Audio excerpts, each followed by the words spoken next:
Hello, everybody. I am going to update this now to actually display exactly what we're talking about. 2-1 at SummerSlam. Rick Redo, the best ever. That's a lie, but whatever. We just had some significant technical issues before we we went live, and we didn't go through our usual checklist. It's fine, whatever. We're live now. I'm here with Zach. I completely lost my train of thought. It's okay. We're going to make this work. Anyway, I just ended up this last weekend hitting 7th place with my Deathwatch in my first tournament of 10th edition. I went 3-2 at the Ordo Fanaticus SummerSlam GT. Zach, my co-host, Zach, you want to say hello? Hello! Zach was also there. He played his Orc. You came in 9th? 10th? 13th. But 13th. You know Okay, what? whatever. That's because I was playing against two opponents in my last game. Oh, yeah, okay. We'll get there later. We'll get there later, but he's not incorrect. Zach is a trickster god usually, but he isn't lying there. We'll just get straight into this. I set up another one of my PowerPoint thingies. If you've ever been in the military or high school, you'll be very familiar with a PowerPoint presentation, so we'll just get into that. We didn't have PowerPoint when I was in high school.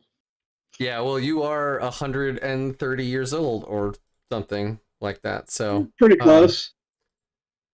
All right, so my list, just to start things off, this was a GT. It was 5 games. It was over 2 days.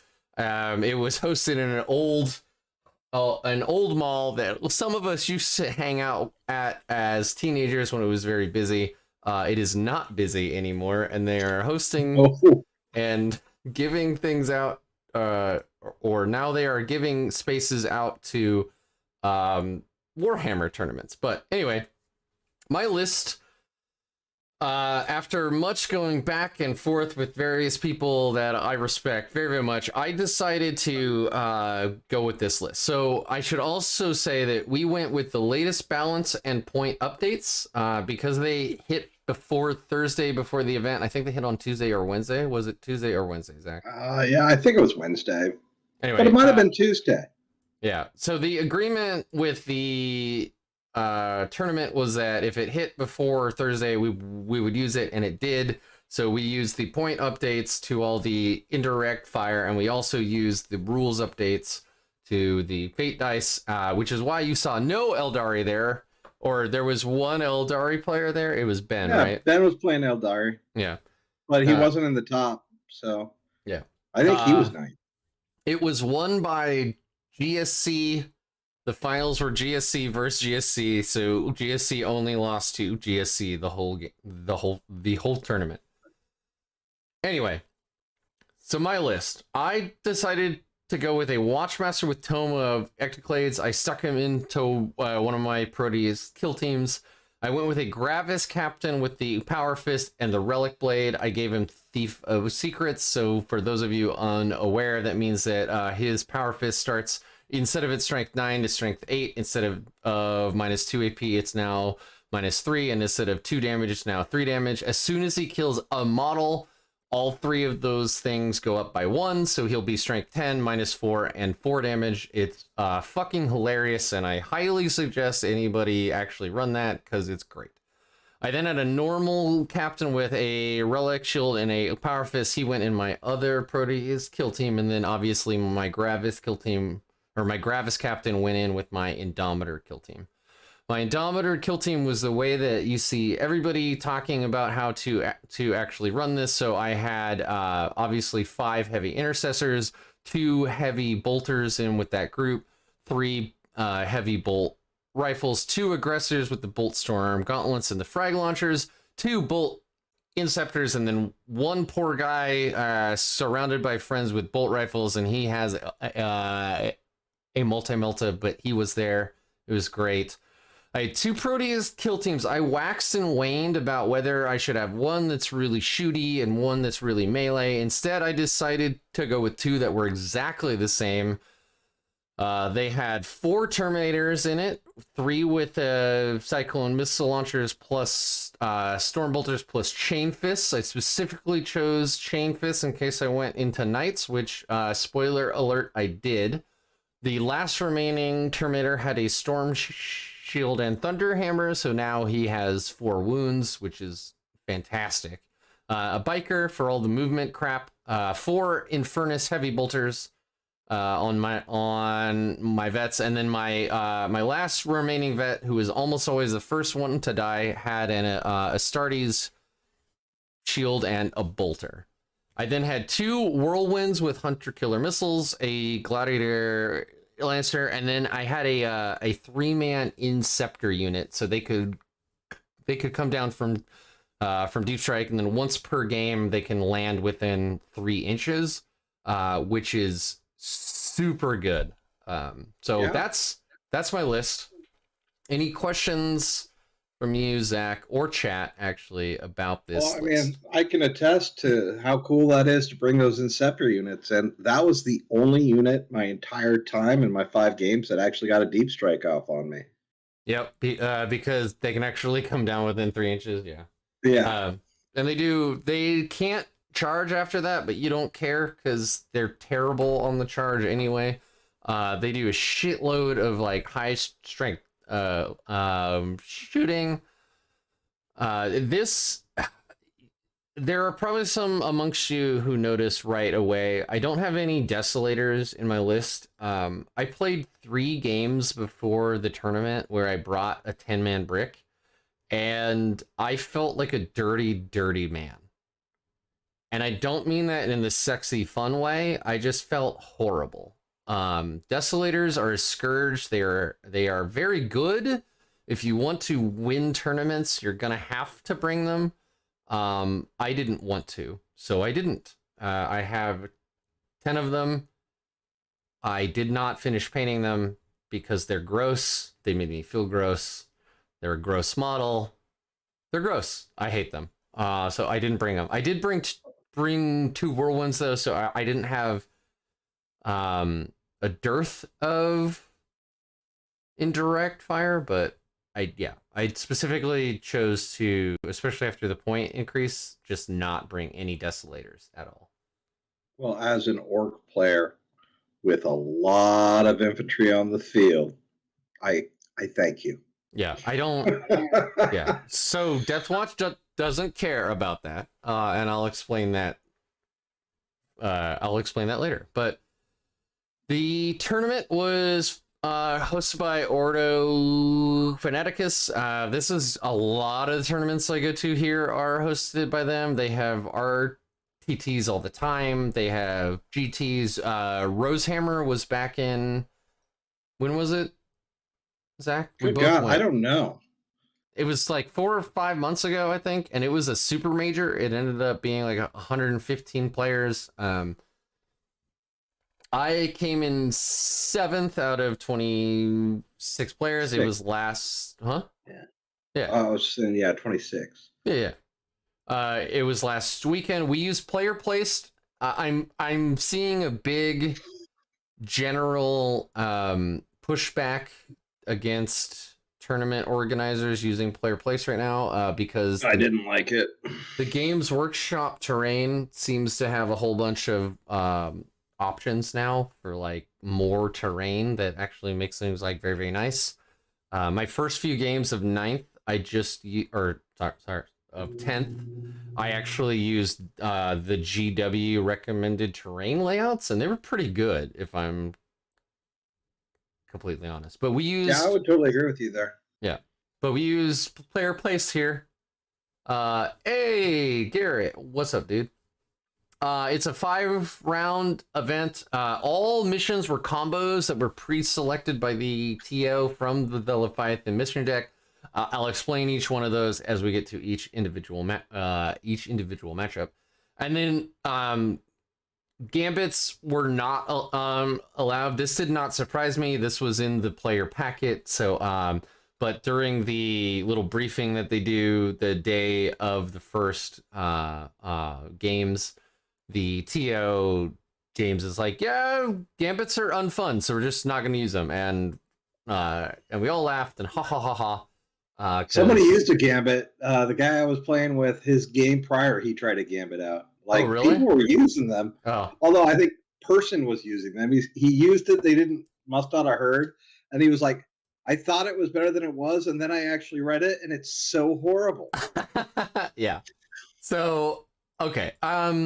I should also preface this by saying that this was the first tournament most of us had. Actually, I think every single one of us had in 10th. So, oh yeah, there were tons of rules questions. There was lots of joking about what is right, what isn't. This is a hilarious tournament. So, this was not super competitive like LVO, top table kind of stuff. This was a whole bunch of people bringing a whole bunch of lists where we think it might do well and it might not, and who knows. And it's like, I think this is amazing. Like, we're in this discovery period where we're just slapping models on the table and just seeing what happens. So how many times did you get a TO called or have to call a TO? Oh, at one point, James is like, for fuck's sake, Rick, why are you always calling me over? It's always you Deathwatch players, which we will get to. But we have a lot of weird rules interactions, even weirder than most armies. So I will bring those up as they actually came up during the game. But I'll go right into my round one now. So I should preface this. The night before, I was up painting till nearly midnight, and I had far too many drinks. And I went to this game hungover. When I was walking around the house this morning before going there, I was like, man, my heart is racing. And I was looking at my Fitbit, and my heart rate did not drop below 100 until halfway through the day. I was drinking water like crazy, all that stuff, trying to stay super hydrated, but I was really messed up. I was pushing too hard. Do not do this, by the way, if you want to do well. I felt like crap. So during my first two games, I have like a heart rate of 104 the whole time. Do not recommend. So round one, I draw Black Templar. Again, this first tournament of 10th. We don't know shit about the meta. I want to, at this point, mentally, I'm thinking I want to dodge Eldari if I can, but I'm not, like, I'm okay going into them, but I really want to actually dodge Knights. Like, if I just don't play Knights, Imperial Knights specifically, I'll be very happy. So round one, I get BT, and my first thought isn't, what is that noise? What's that? Garage door. My wife just got home. Okay. Anyway, yeah, no, do not do this. Do not go drunk, or well, I wasn't drunk, but do not go hungover. Anyway. I get BT. It's a very nice guy, Sean. He is like, I don't remember if this is his first tournament or what. It was definitely his first game in a long time. He kind of brought things that he had. This is not a very competitive list. He was a great opponent. We talked everything out as we're like, what do you like? How do you think this rule works with this? And it was a nightmare because it's 10th and nobody knows what the hell that they're actually doing. But the mission was the ritual, scrambler fields, and sweeping engagement. So this was the one. The ritual is where you need to have units. You're basically fighting over the middle. Scrambler fields means you can't use deep strike to come down on any objectives in the middle at all. And then sweeping engagement is the long. I'll have a diagram on the next slide, but it's basically long edge deployment halfway up down to the corner. So it's like everybody's deployment zone is like a good third of the board. His list was 2 10-man Crusader squads. One he had Grimaldus in, and another he had the Judiciary in. What's really funny about Grimaldus is his unit has 4 models in it. The 4 models count towards blast. That will come in later. It's very bad for black. If you're trying to avoid blast, it's very bad. He had one. I gotta interrupt real quick here. Yeah, what's up? You're pronouncing Grimaldus wrong, as I just did. It's Grimaldus. Oh, just in case you were wondering. So okay, so more nasally. More nasally. More nasally. That's how you say it. All right. He had a 10-man Hell Blaster squad, which I immediately knew was the worst thing on the boards, and I hated it. He had a 6-man Blade Guard squad, a Dreadnought, and the Dreadnought basically just followed the Hell Blaster squad around and gave them reroll 1s to hit and reroll 1s to wound. He had an Infiltrator squad that he started off in Strategic Reserves. He had a Land Raider Crusader, which was cool, and then 2 Redemptors. Grimaldus, there. Is that better? Not much. Okay, whatever. I'm sorry. Try it again. No, I'm good. Come on. We have 9 viewers right now, and I think that if I do, we're gonna lose half of them.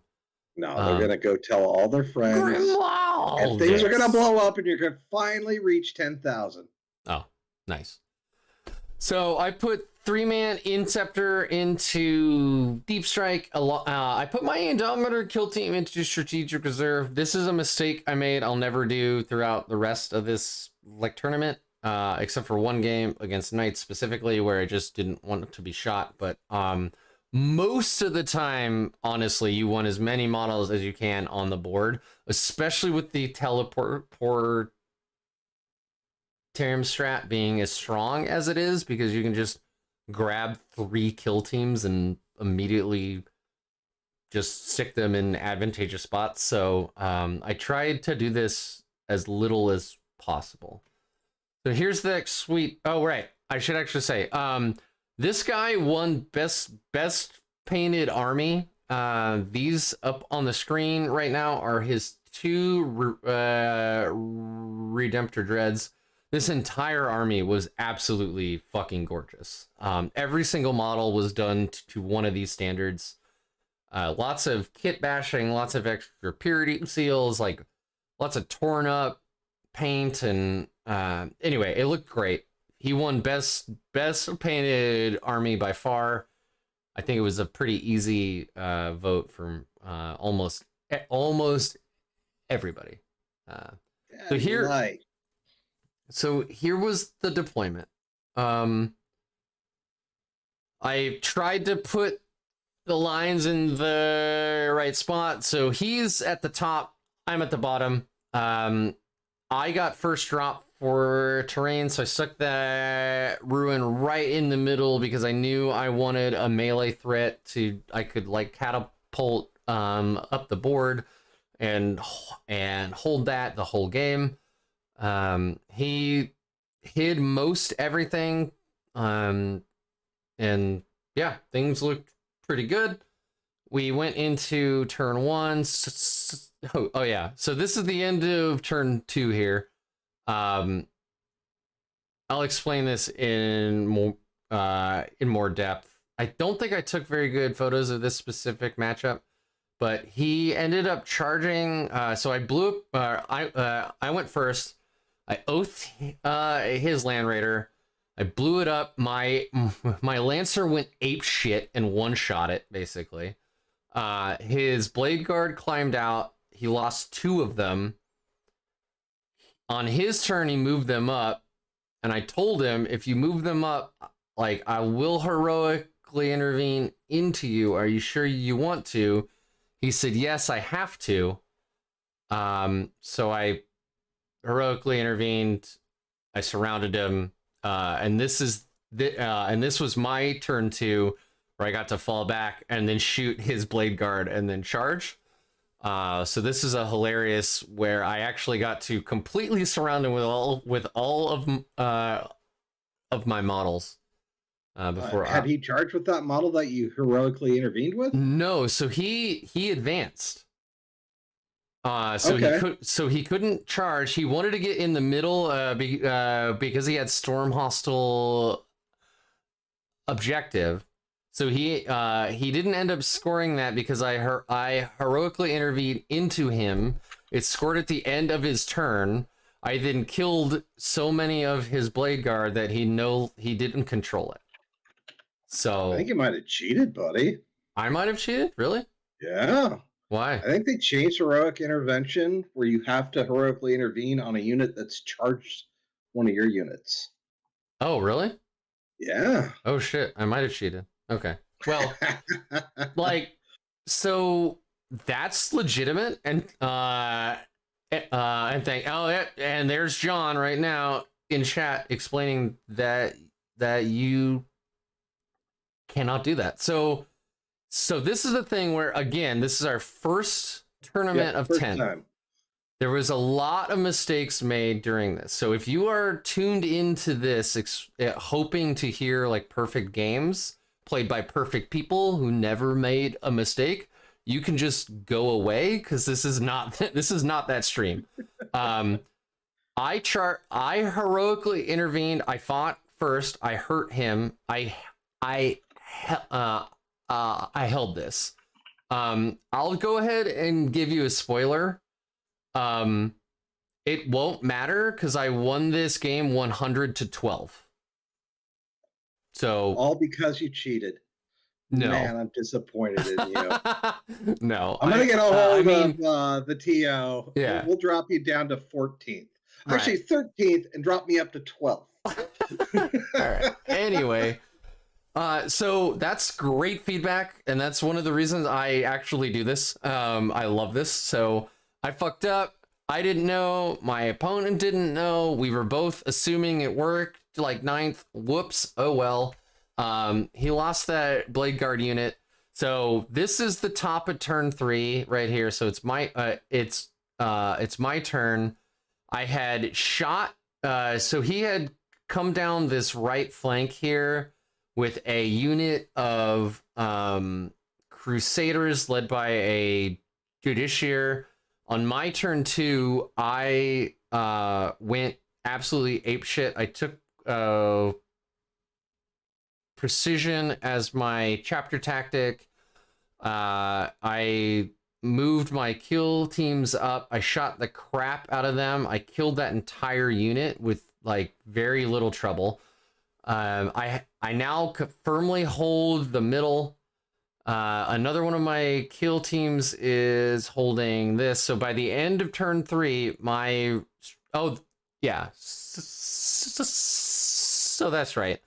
I had come in on the board edge here and then charged, and I had killed the last of his Crusader squad with my Indomitor kill team.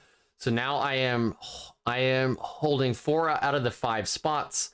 My Inceptors had dropped down here just so that he had another threat that he had to actually deal with, and they move 10, so you can move pretty quick.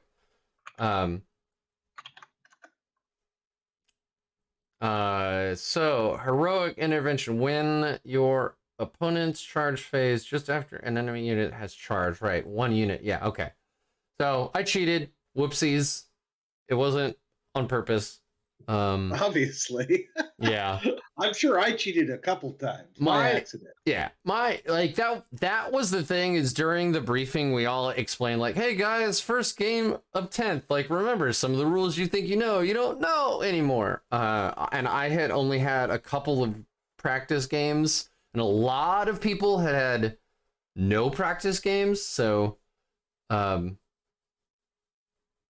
it sounds like, so they did, yeah, I don't know, John. It says, so the target didn't need to be one that charged, just yeah.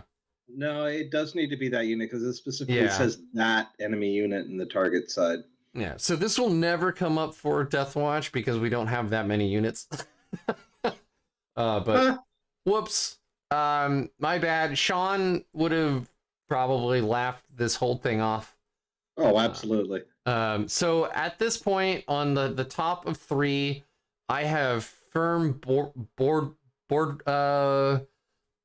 presence. My whirlwinds were basically just killing off as many of those hell blasters as I possibly could. I had already shot and murdered one of the redemptors by this time. He actually moved off of the objective, his home one, to like come at me because he picked 2 fixed. So he picked engage on all fronts, and he picked storm hostile objectives. So down here is his Grimaldus team. Yeah, there we go, buddy. So turn 3 is the only turn he scored 2 on engage, and those are the only 2 points other than acquainted that he actually scored the whole game. Again, he was a very nice guy. We had a lot of laughs. Like, we were both cracking up about, like, I thought this was supposed to be less deadly, right? And it was like way more deadly. Yeah. So round 1, I should not have strategically reserved my Indominator kill team. It felt really bad to not have that that firepower. I misplayed the teleportarium strat. I did this until round 3 of this day. Now, what I mean by this is, and maybe this like counteracts my other accidental cheating, I was nerfing myself. I thought the teleportarium Deathwatch strat was you grab 2 kill teams and you place them into strategic reserve. No, you don't. You grab them and you just bring them down like Deep Strike. Your next movement phase, it's in your opponent's fight phase. So I got the phases correct, but I thought it was strategic reserve. It is legitimately just Deep Strike. So I handicapped myself by accident using this strat wrong. So maybe that makes up for my cheating. I don't know. Anyway, also the Gladiator Lancer with O's absolutely fucks. This thing is amazing. There's no, like, it's obvious why there are 3 of them in a whole lot of lists. This thing is incredible. If you don't know, it is a tank. It has, and the only gun you really care about, it has 2 shots, strength 14, -4 AP, D6 plus 3 damage, and then its special ability is, so this is even into a non-oathed target, its special is you can reroll a hit roll, a wound roll, and a damage roll. So into an oath target, you are rerolling all your hits, all your wounds, and then 1 damage roll. So you can very consistently spike like 12 to 14 damage out of one of these into a pretty hard target. They are very, very good. And they're 145 points, so highly recommend them. If you are laughing at me for accidentally cheating, round 2, I went into Custodes. My opponent was Colby. Colby is a guy that I've like cracked jokes with and spoken to a lot. I've never played him. I got my absolute ass handed to me in this game. It was missions was deploy servo skull, hidden supplies, and crucible of battle. So if you haven't played 10th yet, deploy servo skulls is what you've probably read is the mission where you play soccer. It's football. Or I'm sorry, football, whatever. I mean, it's football, English I guess, game. in some whatever. Anyway, so in the traditional deploy servo skulls mission down through no man's land, you have 3 objectives. If you control it, at the end of your turn, you can kick it. And you can kick it 6 inches. And if the objective then ends within a certain distance or inside of your enemy's deployment zone, you get a certain amount of points. But you're probably kicking into an enemy unit who then, like, at the end of their turn, they whip it back, right? So it's this constant back and a forth thing. The thing is, hidden supplies, the mission modifier, adds a 4th objective into no man's land. Yeah. So the TO took the soccer game and like jumped it to 11. So we had 4 of these things going back and forth. We both took tactical objectives. I put my 3-man interceptors into deep strike. I won the first turn roll off. I really, really, really wanted to go second here. I should point out, I specifically chose on this turn. I knew I needed as much shooting on the board as fast as possible, so I did not strategically reserve my Indomitor team on this game, which ended up feeling really, really good. And then I stick with that for most of the tournament. But I knew I had Hellfire rounds.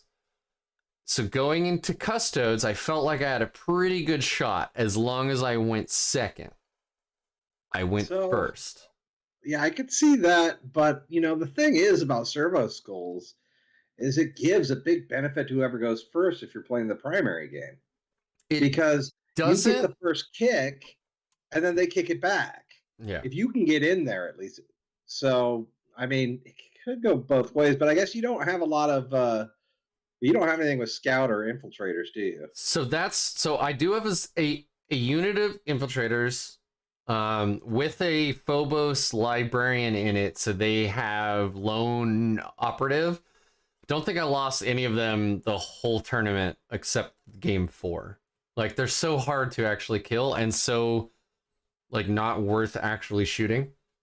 So I started them up the board. I'll explain that later, but I started them on one of them. But the thing is, I knew how tough Custodian guards were. I knew I couldn't charge them because my Proteus kill teams are okay in melee. My Indomitor ones are bad in melee. I have no real melee threat. I have no access to fight first.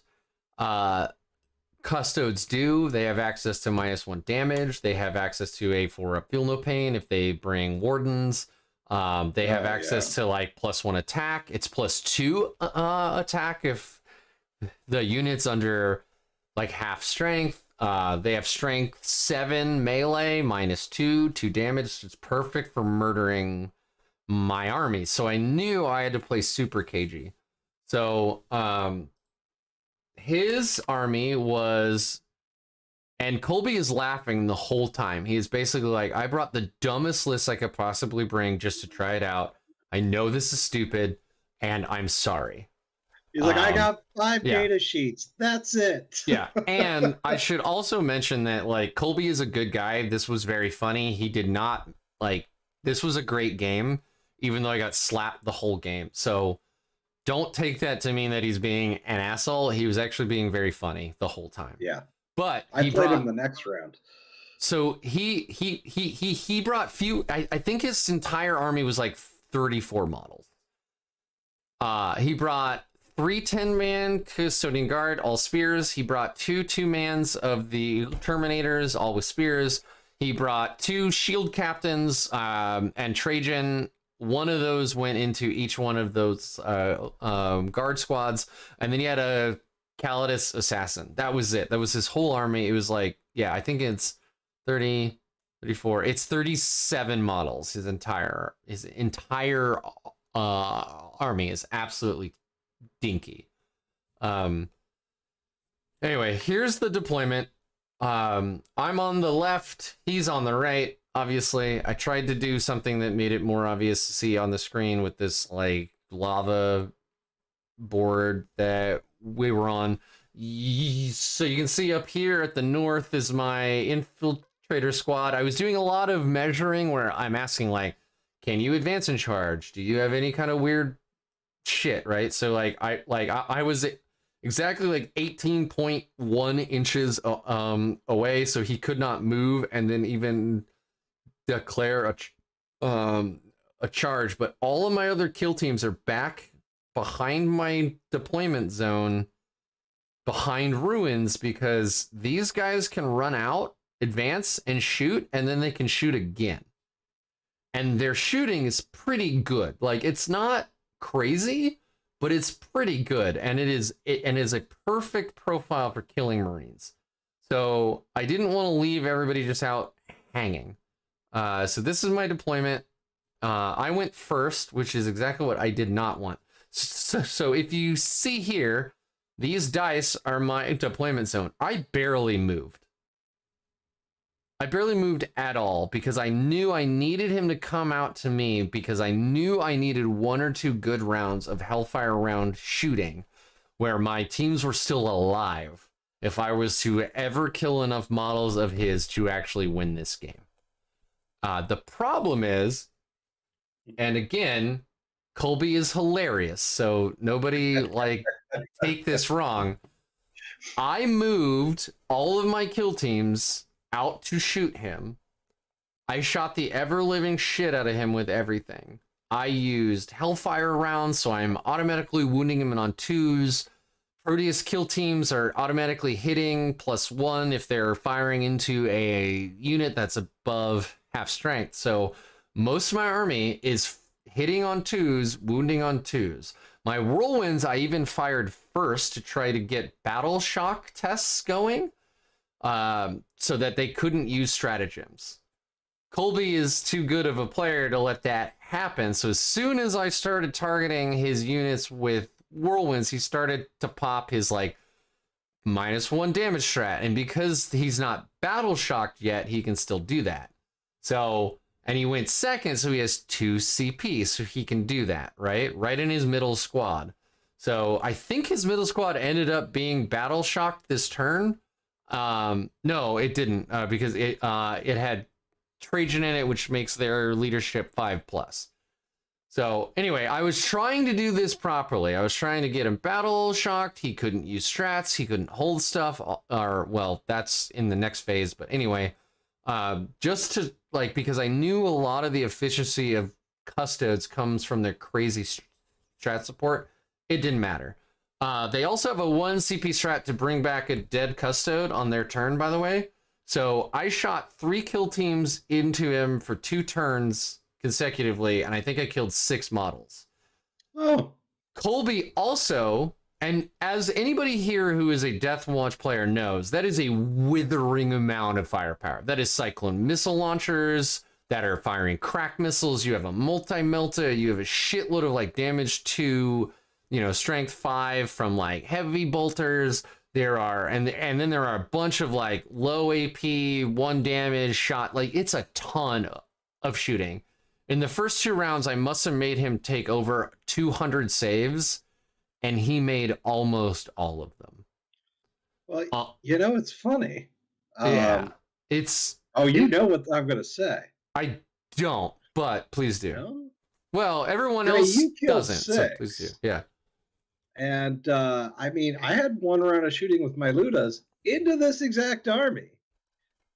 Into the same unit. I killed 7 of them with 1 round of shooting with Ludas and a shock rifle. I mean, yeah, come on, man. I'm counting total dead models, which he will like kept actually reviving them. But yeah, no, it was crazy because what happened is he was spiking his saves so hard. Like anytime he needed a 4-up invul, he rolled exactly a 4. Anytime he needed 3-ups for like heavy weapons from my my heavy bolters, he rolled exactly 3s. He was rolling 2s like they were going out of style. It got so ridiculous, we were laughing, and I'm like, fuck you, Colby, roll my dice. He started rolling my dice just to be nice. Like, it was funny. It really, really was. And he just kept doing the same thing. He made like every save. Hundreds of them back to back. I couldn't kill anything. If you roll all 6s on all your saves, nothing dies, and that's how you win this game. And that's exactly how he won this game. He rolled me over. I had no chance at all. As soon as these guys touch you, by the way, if you've never fought them in 10th yet, every single Custode fights like a Space Marine character.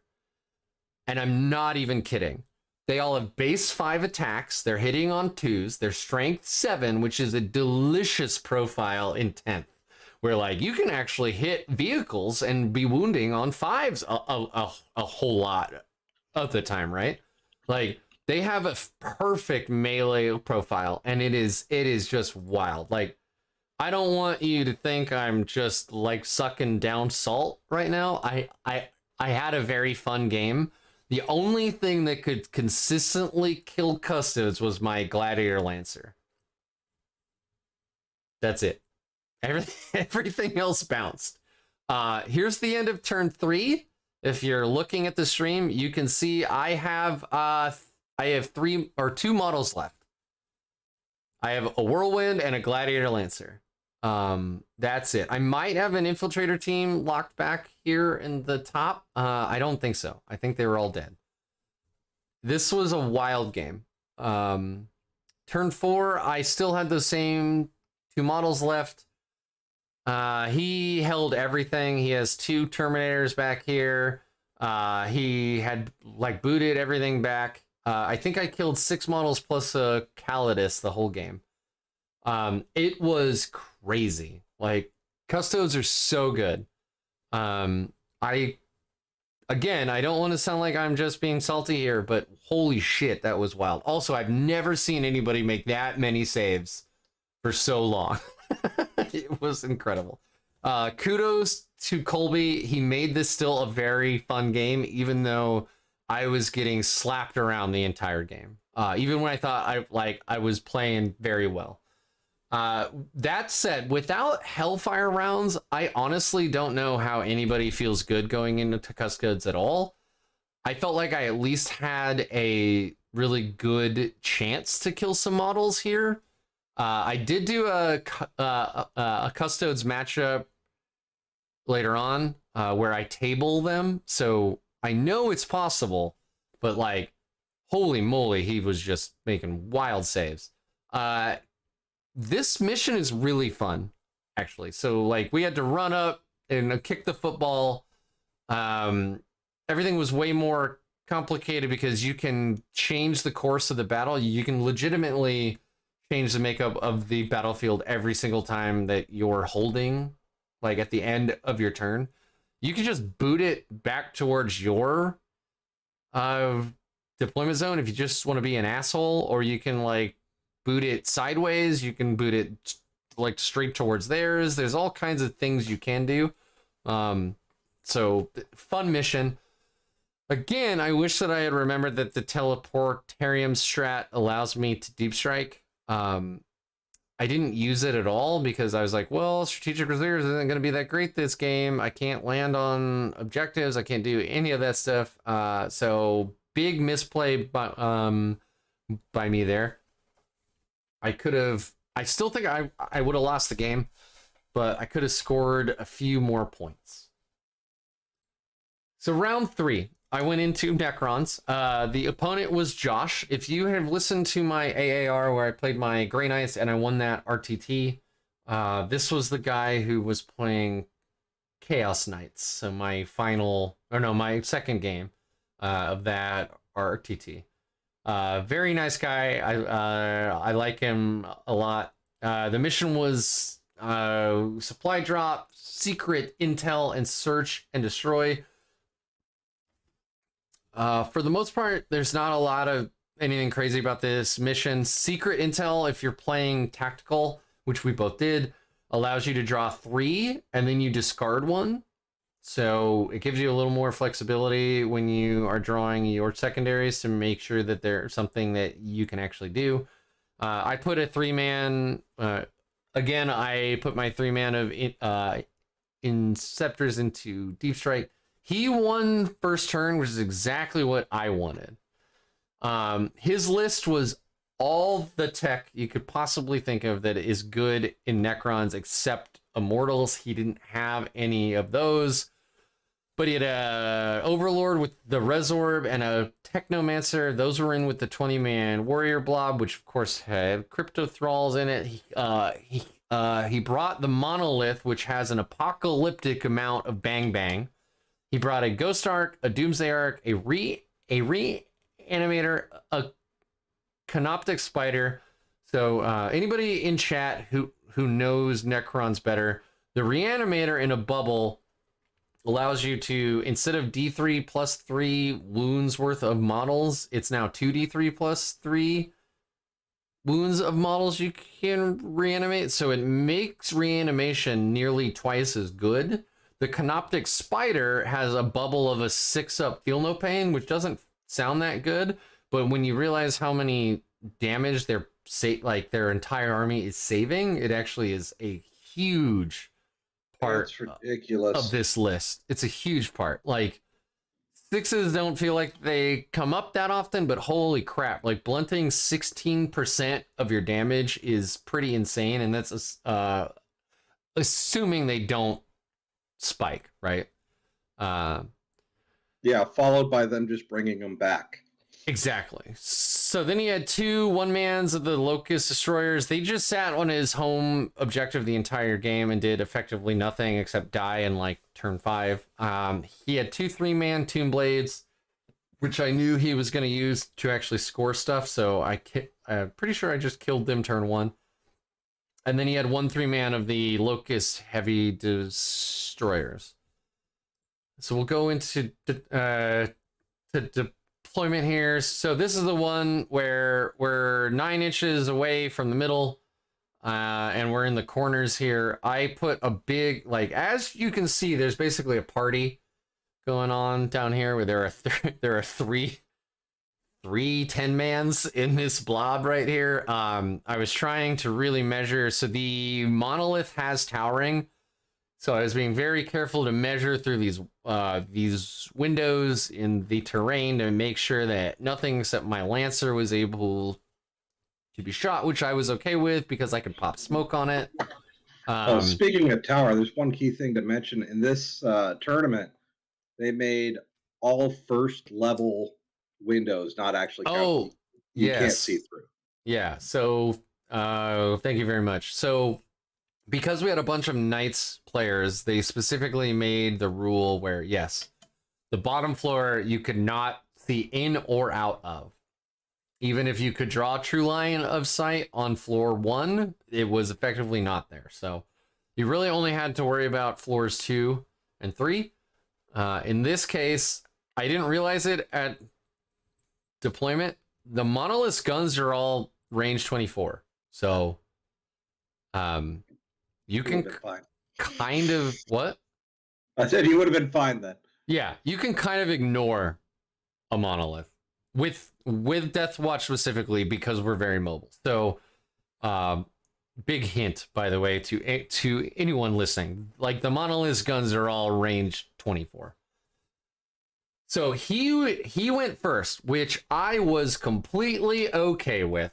Also, kudos to my opponent here, Josh, who actually reminded me how the Deathwatch Teleportarium strat actually worked. I had forgotten. I thought it was strategic reserve. He said, no, it's totally deep strike. And I'm like, what? You're shitting me. And then we read, because of course I brought my own army rules, we reread it together. And I'm like, oh my God, Josh, thank you so much. I forgot. So he goes first. He does all his stuff. He's got almost no shots. He does nothing. At the end of his fight phase, I teleport two kill teams away. I put one up here on the west side, and then I put one right down here to threaten his home field. There was a Doomsday Arc right here on the center objective that on turn 1, my Proteus kill team here just annihilated. Absolutely annihilated. Like, it wasn't even close. It was it just died. My Lancer had moved out again. The Lancer went absolutely fucking bananas. Did like 12 or 14 wounds to the monolith. I think he's a counter upper, so you can see 9 here. So maybe so this was after he actually so he made some 6-up saves and then he had reanimated it. So at the time that I took this screenshot, I had only done 9, but I'm pretty sure I did like 14 damage. And he was like, really, from one tank? And I'm like, yeah, man, these things are no joke. And they're not. I'm sorry. You know, you were saying this guy was cool, but you just said he's a counter-upper. Oh, yeah. Those are the worst. That is true. I did give him shit during the game about being a counter-upper. The worst. Anyway, yeah, and Gabriel's right. It is 11 on the dice there. Anyway, I did a bunch of damage. He made some saves. He healed it later. So you can just barely see it out here. He had one of those Catans. And he had moved a unit of those fast attack tomb blades out here. I targeted that with a whirlwind, and I easily destroyed it with indirect fire. Like, again, it wasn't even close. Gabriel, counter uppers. We don't all know your armies, guys. Please count down. It makes it easier for everyone else. Anyway, this is also the game where I learned, at least our TOs ruled that you can't. So my game plan was, after speaking to Terrence Drew last week, if you haven't watched that interview, please do. I was going to go precision with my entire army turn 1 and then try to snipe out his characters. It was ruled by the TO that because the phrasing of the precision ability states that you must have line of sight, that you cannot use it with indirect fire. So I was not able to just blow up his overlord, which ended up being okay because I didn't realize that thing can come back on like a 2+ once a game or for 1 CP or something.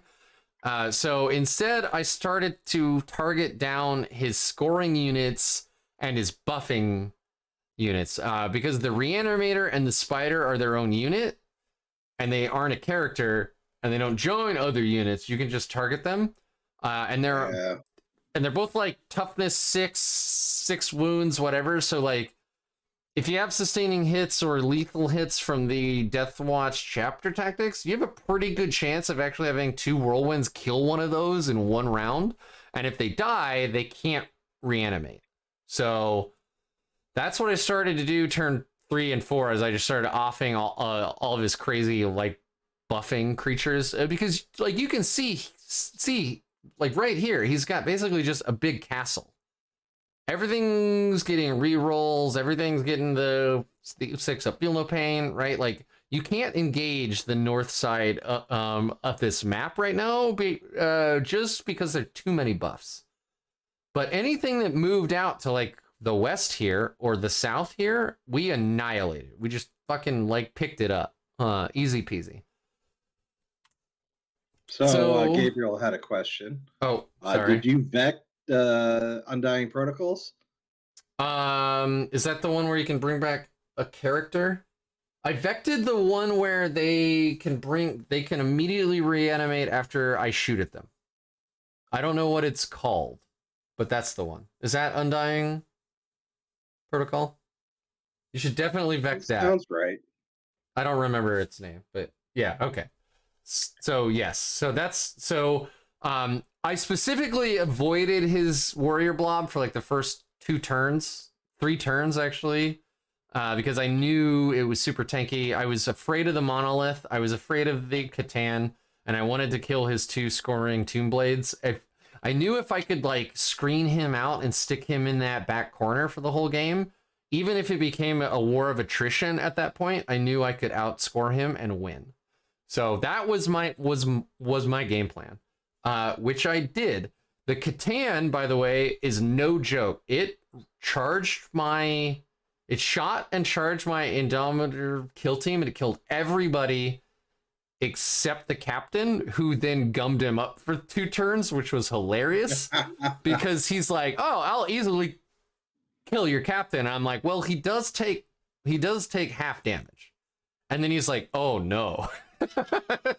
Oh no! He's like, oh shit, what? And so I just kind of fought him for like 2 whole rounds. This whole thing was just this stupid brawl for like 2 entire rounds. It was hilarious. So I threw my Indomitor kill team out there. They fired a or 2 multi shots at the Satan, did nothing, bounced, whatever, got immediately charged. But what they did, so they scored nothing. They did nothing this whole game except die.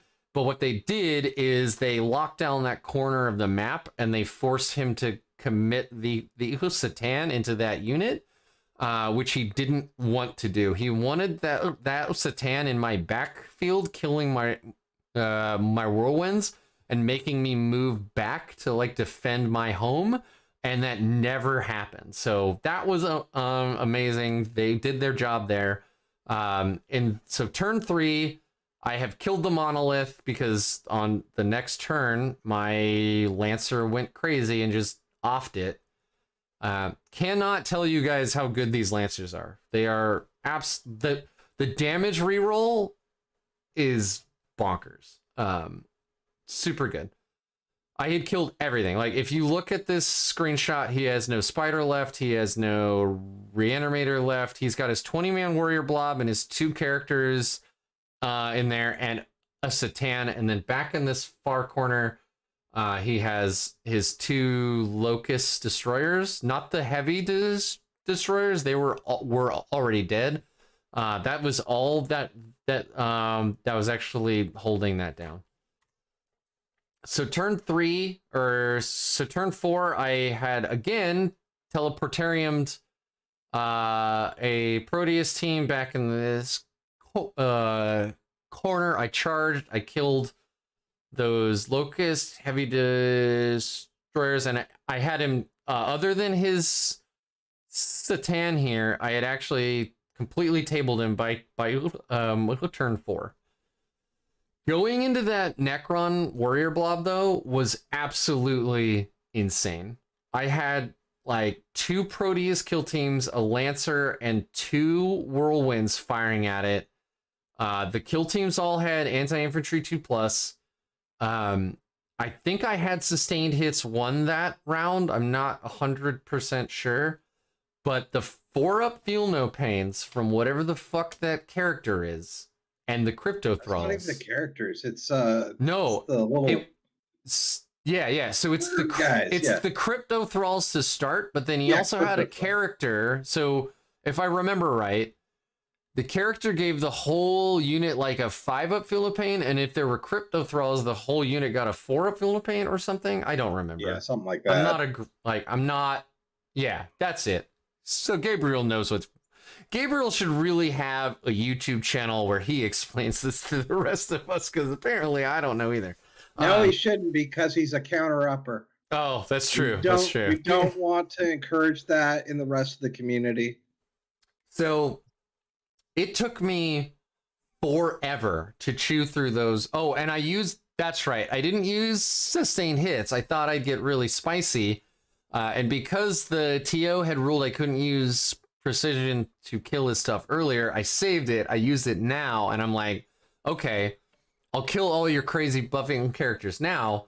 And he just started to murderize and just absorb every single point of damage I was doing with his crypto thralls. Then he used his undying protocols or whatever. I vected it, but of course the way vect works is it only works after they do it the first time. So then I had to chew through it all again. Then I finally killed the crypto thralls, both characters. He brings one of them back on 1 CP, and the other one just has like a passive ability to pop back up. So it was a lot of shooting that effectively did nothing except waste his CP. Then on the charge, I just killed them all.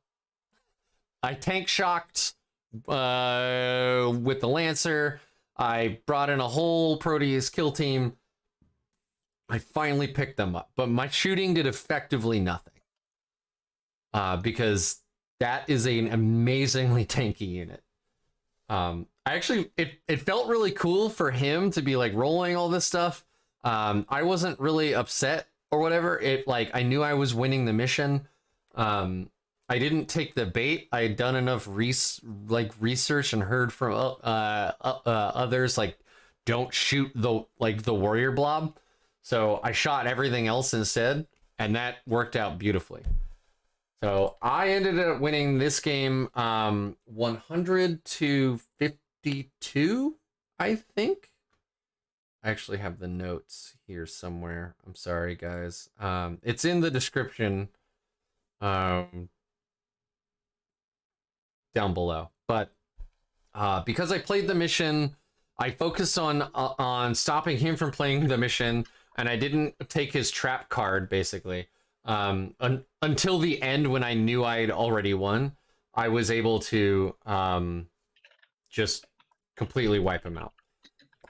So Josh, again, thank you very much for reminding me how the teleportarium strat actually works. I am convinced that was very useful to me for actually winning this game because, again, remember, guys, if you have 3 kill teams like I did and you have a captain in 2 of them, you can teleportarium 3 fucking kill teams each round, or you can hellfire rounds 3 kill teams each round. It's very good, and you should do those things. So repositioning, what is it? 630, 400, like repositioning well over 55% of your army every turn is super amazing. You can get them exactly where you want it. And especially in a very shooting heavy army, it's fantastic. That is our, I'm hesitant to tell players who ask me like, what of your strats are the best? So I know which to vect. It's hard whether to tell them hellfire rounds or teleportarium because it's that good. I'll mention again that precision does not work for indirect. At least that's the way our RTO actually ruled that, and it's because the phrasing of precision specifically says you must have line of sight. So that's what they ruled. Maybe Games Workshop like changes that. I don't know. Killing the Tomb Blades was an excellent idea. It was most of the mobility he had. It was also what I knew he was going to use to score stuff like engage on all fronts or deploy teleport homers or those other action-y style secondaries. I knew he was going to use those, so I just immediately murdered them. The whirlwinds are fantastic for that stuff. The Tomb Blades, I think a whirlwind scoops a Tomb Blade 50% of the time by itself, or a unit of 3. So, like, you don't even have to really even worry about it. You just, like, scoop them. Easy peasy. The whirlwinds were definitely my MVP this game. They just kept killing stuff. Every single round, they killed stuff. You oath a like, reanimator. You put two whirlwinds in there, and it's almost guaranteed to die, especially if you have lethal hits or you have like sustaining hits or whatever. It just murderizes things. They're fantastic. And then my last 2 turns, my secondaries really went my way. Like I already knew I was winning this game, and then I just kept pulling like easy peasy secondaries, and my score went absolutely through the roof, and I ended game 3 day 1 with another perfect game. So I was now 2-1 with 2 perfect games for wins and 1 pretty embarrassing loss into Custodes. How are you at this, Zach? I think at this point you and I were pretty much neck and neck, right? We were neck and neck at this point. So I did my first game. I went up against Chaos Knights. I was really scared. Play Enrique? No, it wasn't Enrique. It was another guy. Okay. I had his name, but I didn't write it down.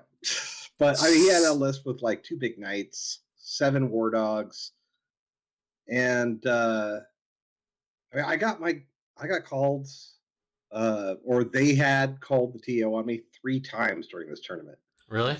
Yeah. And every time I said, I told you so. But nice. The reason why is because I have this unit with a character called Zagrog Wartsnappa, which gives Gretchen a +1 to hit, +1 to wound, and -1 to be wounded.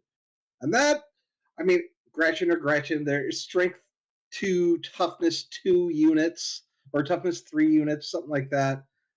So you think, okay, well, way to go. But with 10th, Gretchen, a unit of Gretchen has a toughness of 5 in melee combat because of the runt herd that is part of the unit. It's kind of like a kill team, but there's no kill team special rules where it's the majority of models that gets the toughness. It's just everybody gets T5. The toughest one, and then you can just take the grots away. So that actually allowed me to tie up a couple war dogs with just that unit of 20 Gretchen. Are you talking like 150 points with the character, tying up over 300 for several turns? In fact, they even killed War Dog on their own, like with no support. So that was pretty good. And thematically, that is hilarious because I imagine, like, I don't know if you ever played BattleTech, but it's like the big walkers, and then they're just being swarmed by like all these little guys that are like pulling panels off of their legs, like reaching in there and just like hitting things. Gremlin style. Yeah, exactly. It was hilarious. Then I also have a big. So the thing about orcs now is they are really good into vehicles. I did not realize how good into vehicles until, I actually played against this knight list. But I mean, I'm looking at my beast snaggers, and I would say a good 70% of my units have anti-vehicle. Oh boy. Like in their melee profile. That's funny because I built my Proteus kill team specifically to bring Chain Fist, so I had anti-vehicle 3+, just in case I went into knights. Yeah. So I have my other super guy, your best friend, the I killed that guy like once ever. Right, your best friend, except I'm using the named character variety. Yeah. This guy gets he does like +2 damage for all his attacks against Titanic units, +1 against vehicles, and it's already a 4 damage weapon or a 3 damage weapon. And then he has a squig that does devastating wounds on top of that. It was ridiculous. I ended up, he ended up taking out the Abominant and the Desecrator pretty much on his own after they killed my beast Snagas. That's amazing. So that went all right. I mean, that was good. It was a win, by a significant margin. Next game, I went into Tau. Fucking Tau got screwed in 10. Man. Yeah, I feel really bad for Tau. So almost as bad as I feel for my Grey Knights. Right. So if you don't know, pretty much all their battle suits are now vehicles, which means they can't go through buildings anymore. And Fly got massively nerfed in this edition. I actually looked up Tau for Deathwatch stuff because I got bullied by Tau in 9th at the end pretty badly. Oh yeah. And so I'm like, do they still have the infantry keyword? I can't wait to just wound them on 2s, and then I'm like, oh shit, they're all vehicles. I'm like, oh, for no. you that sucks. I only have Cyclone missile launchers. 70% of my army-ish, at least the points wise, has anti-vehicle. Yeah. So I went really well into them. Again, my super grots were insane. They had tied up a squad of crisis suits and with a commander. They didn't fully kill him, but they tied him up for 3 turns. Yeah. I mean, so it's like he was pissed. Like he was not having a good time of it. Like he was a little hot under the collar, I know exactly who you're talking about. Fine, but like during that time, yeah. He's a fantastic guy, but Yeah, no. I think I was at the like table next to you, and yeah, he was. Yes, you were. He's like, God damn it! So he called the TO on me. That was my second TO call. Oh, dude, I can't even. I should keep track because Deathwatch has so many weird, like goofy shit that we do. I was calling him over. Like, I'm like, if you don't believe me, that's fine. Like, I'll just call over James. It's cool. Like, we'll work this out. 50% of the time, James ruled against me, if you will, quote unquote. And I was like, okay, that makes sense. That is a rules in interpretation, and you're the TO, so let's roll with that. That's fine. Like the precision from indirect fire thing, which makes sense. Like, it's pretty fucking bonkers to take precision fire from like 3 whirlwinds, right? So I mean, obviously I won that game because he had first turn, so he was pushing those servo skulls up. So I had a hard time with that initial score. I mean, he only had a couple small things that could afford to be up there to push stuff my way. Yeah, after the first turn, I was just pushing stuff back. That's one of the ways I felt, because like with these big 10-mans that are very expensive, every Proteus kill team I have is 330 points, led by 110-ish points of leader. Yeah, so like I have huge investment in these teams, and when it's like, oh yeah, now it's 4 things that you get to kick across the field, I'm like, man, I ain't got 45-point Gretchen units kicking stuff down the field, or 100-point unit of Beast Stegas. Yeah, like I feel like you would be like almost uniquely suited into that mission. Yeah, it's pretty fun I mean, I have a mass amount of units in this list that I ran, and I'll talk about that in a little bit about the list. If anybody cares, there's not a big orc scene here. So that was great. That's true. I won that. Third game, I went into Colby and his Custodes, and I was winning most of the game. Actually, I was doing all right. I couldn't take down any more units of his, but because I had so many units, I was able to take it on points. But by turn 5, I mean, he had pretty much wiped me out, or any of my decent stuff, except for my Luas in the back. Tell me about that fucking Custodes melee profile, am I right? Oh, yeah. Like, holy moly. Melee profile. So that was the first time my grot bomb did nothing. Like, at all. Yeah. They went up. They're all strength 7, man. Yeah, they're strength 7. Care. So they're like, I don't care about your -1 to wound T5. Still gonna win you on 4s.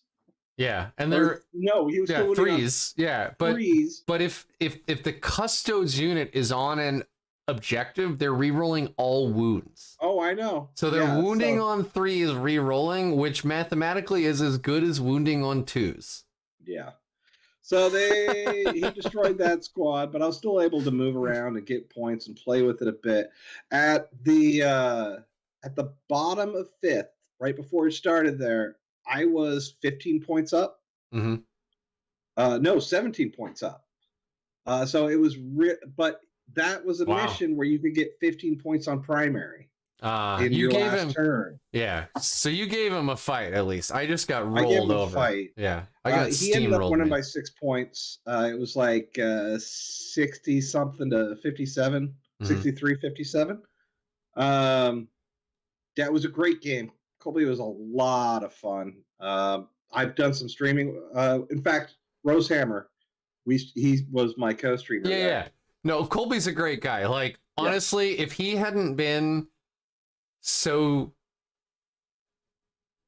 I don't know, like, I don't want to say enthusiastic about me losing, because that seems really weird, but like, he was like, I don't fucking understand. I don't know, man. This is insane. Like, the cosmos have aligned, and like, this is my game, I guess, right? And he's like, he's laughing it off, which makes me laugh it off. And then like, I'm like, get the fuck over here, and you use my dice, and he's still spiking, you know, which we both knew was a joke. Like, I wasn't serious that I thought his dice were loaded or like whatever, but you know, it was very fun. He's a good guy. I wouldn't have been nearly as close if he hadn't rolled as well as he did against you.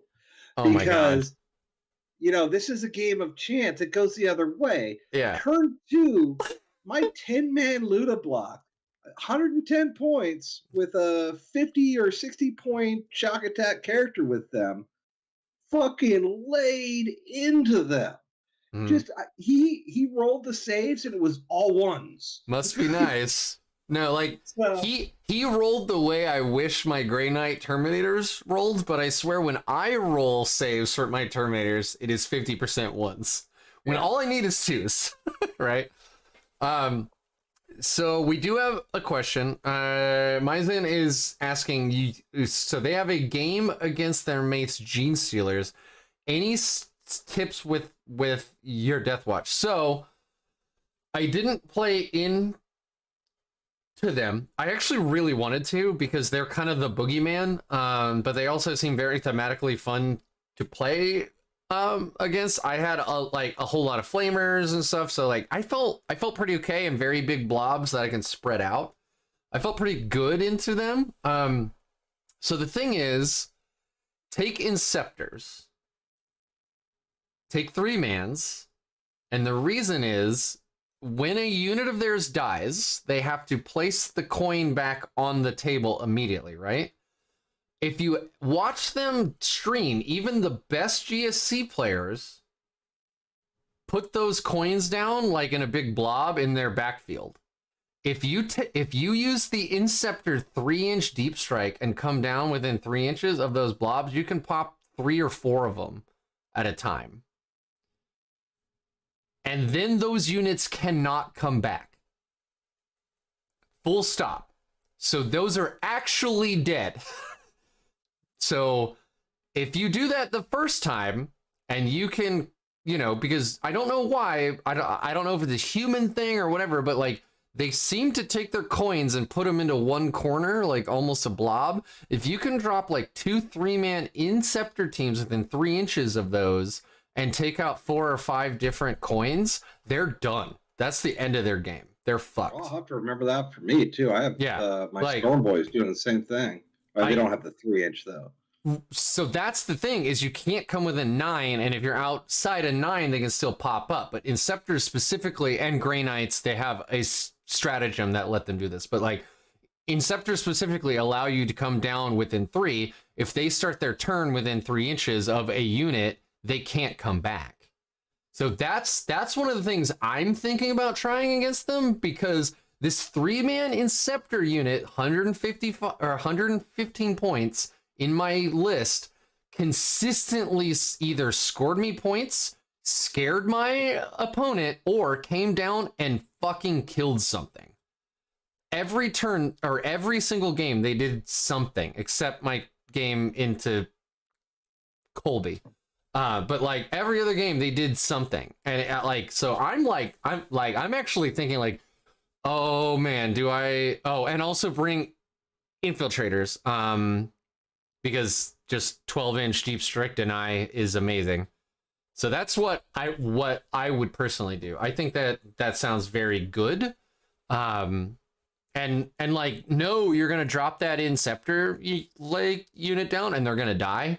But that's okay if you stop 4 of their units from actually popping back up. So, how do I feel about Infernus Heavy Bolters over Frag? So I played 2 games before this tournament with Frag Cannons, and they are very good. They are amazing. Every single game, they killed stuff, like mowed stuff down. The problem is, they're only 18 inches max range, and you really want them within 9 because they are D3 shots, rapid fire D3. So if you have 4 in a 10-man, you are doing 8 D3 attacks or whatever with 4 of them, and getting them within 3, even with Kraken rounds. I know this, what you're probably gonna say is that's a 6-inch range improvement.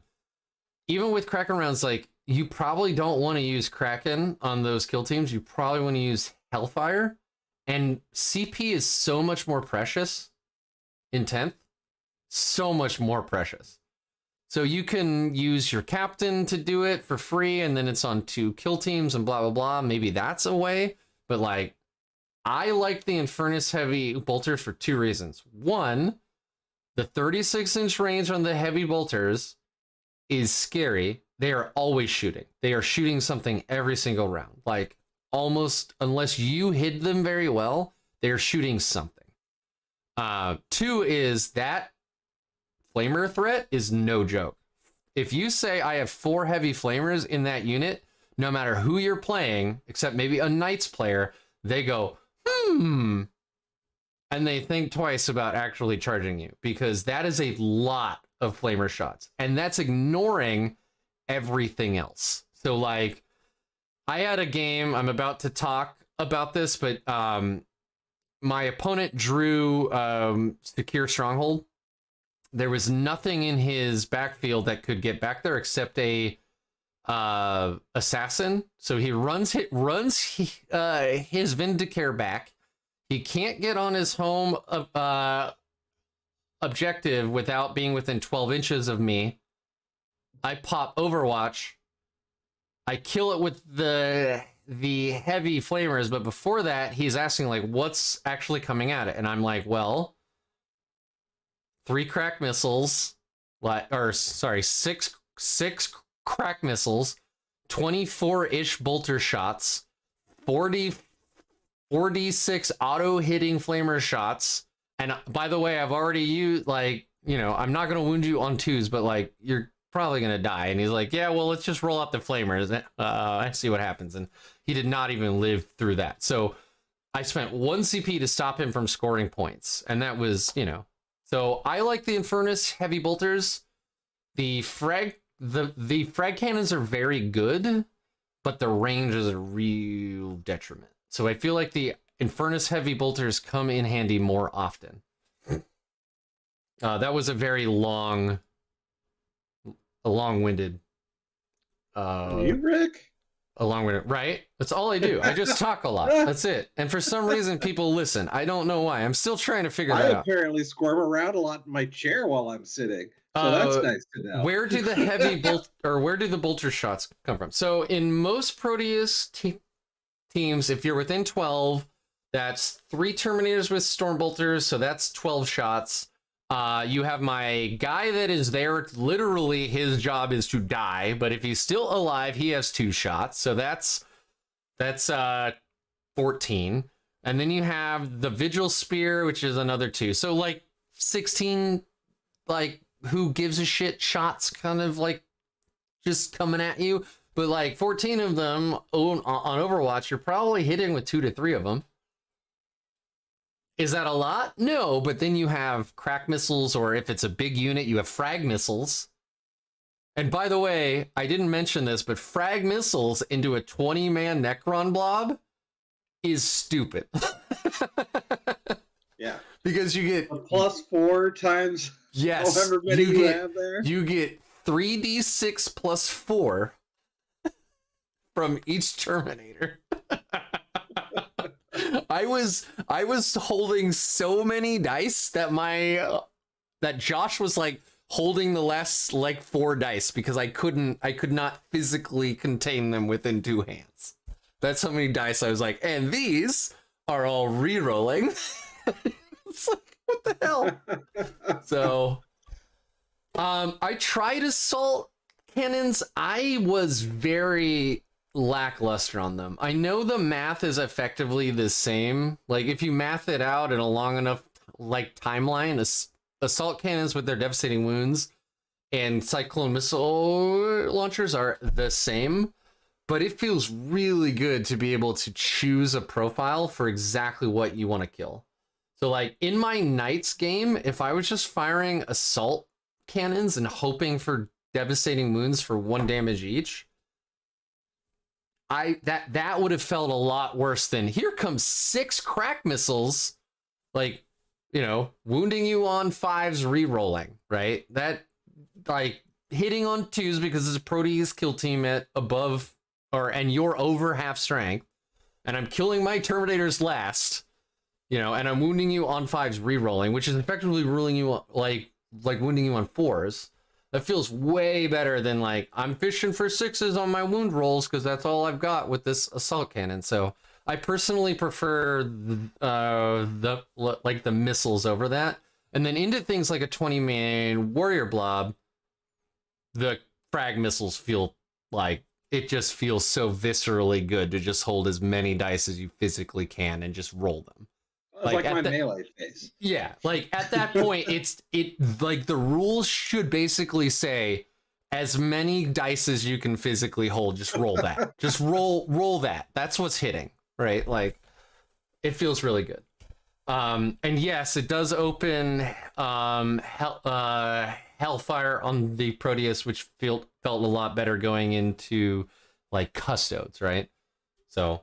Especially Custodes, because they have a 4-up against mortal wounds, so even if you do devastating wounds, it's like, who cares? They're probably going to save it anyway, right? Like, they have a 50-50 shot. And then, what are some other questions? Either tag them in melee with a non-melee unit, or shoot them with, like, mediocre guns. Already, I think that's... about GSC. Yeah, I think that's GSC. So... yeah, the Inceptor thing, try that, and let me know how it works. I don't have any friends that play that army, so I can't just go try that out, like, instantaneously. My buddy Jacob, I think, actually has a GSC army. He's not playing them right now. Actually, no, I think he's bringing them to Tacoma. He should. They are legitimately the best army in the game right now. Yeah. Like, fight me. I think they're the best. I think Eldari is very good. I think GSC is the best army in the game right now. All right. So day 2, huh? Day 2. You didn't bring me a yummy sandwich, so I had to go get my own. I didn't bring me a yummy one either, but so I ended up getting a bagel with tomato, herb, cream cheese. Yes, you do. Delicious. Which will come back later. So round 4 was super interesting. So I stopped by McDonald's, which I never do, on my way there, and I got a sandwich, and I'm in line, and while I'm in the drive-through line, I'm like, we're starting at 10, right? I'm like, yeah, okay. And then I'm like, navigate me to Lloyd Center, and it says, oh, it's 28 minutes away, and I'm like, oh no. I'm gonna be there at like 10:05.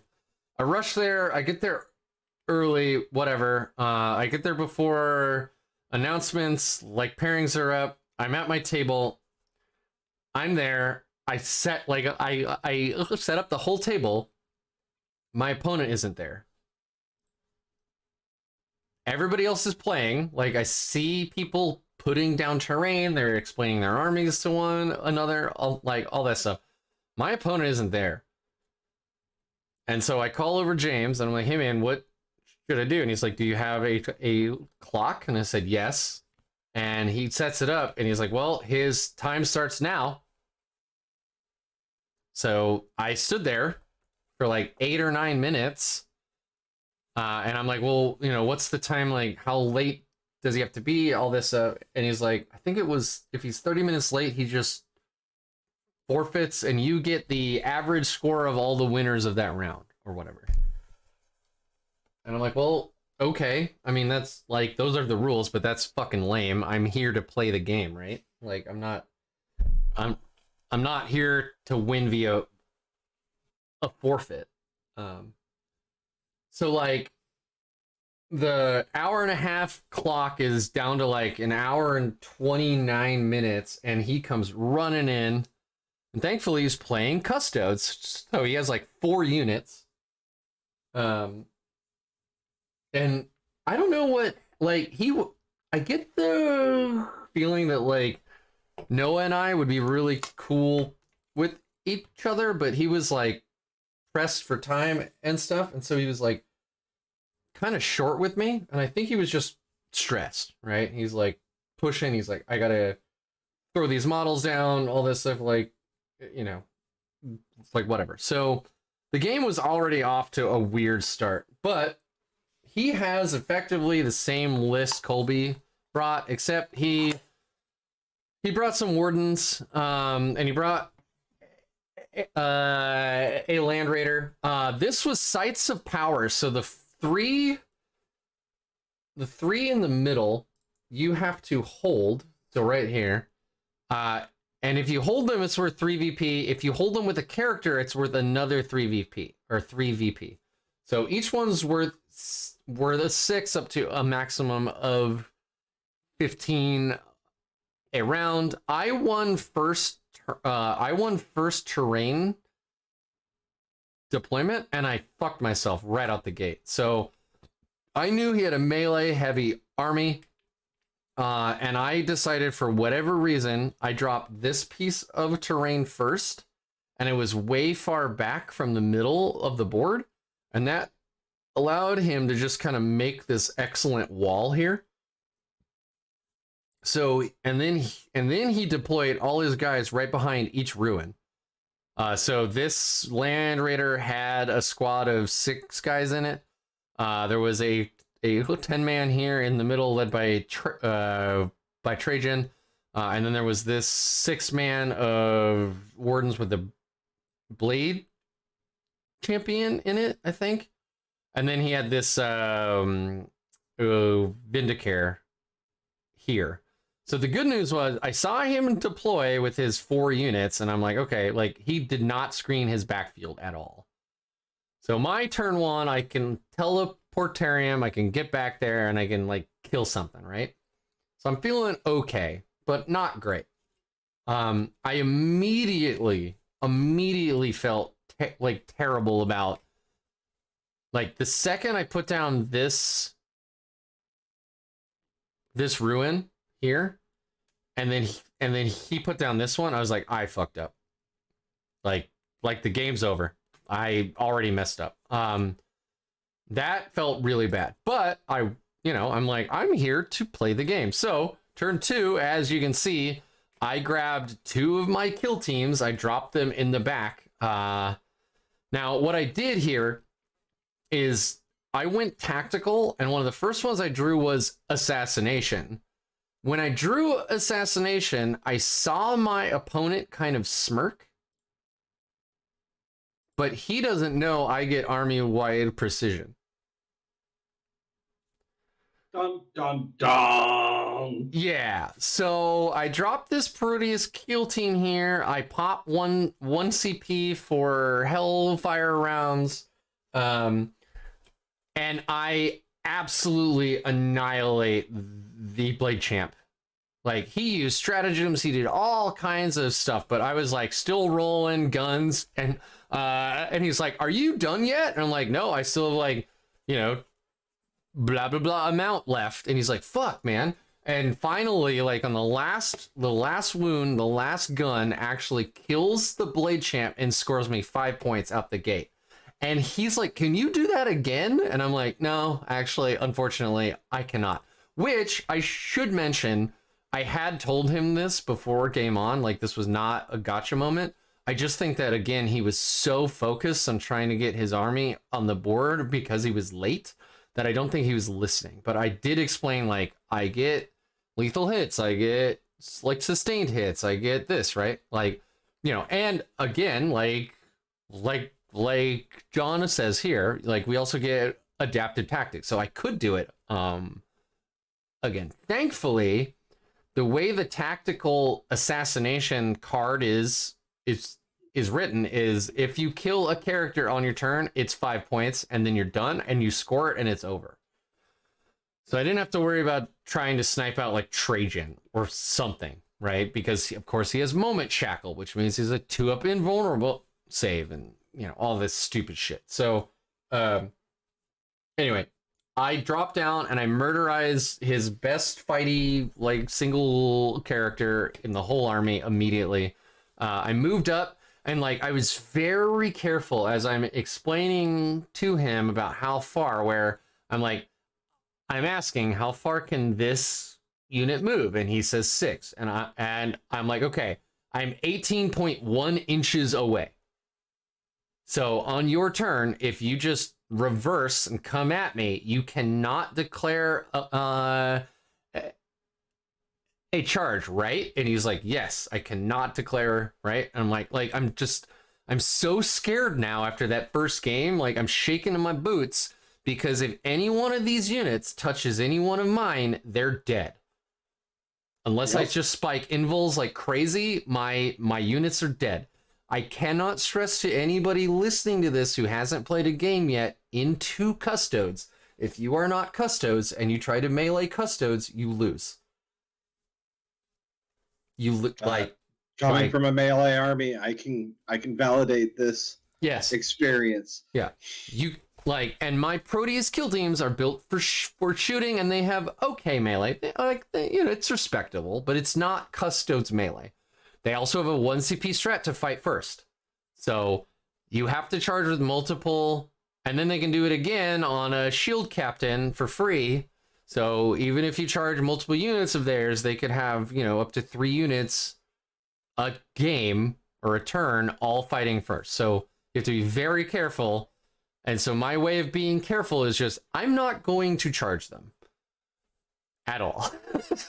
Unfortunately, I can't. I don't have the oomph. So I move stuff up. I shoot a bit. I made a big mistake here. So I moved this. I advanced this Proteus kill team. This was the one with my Watchmaster.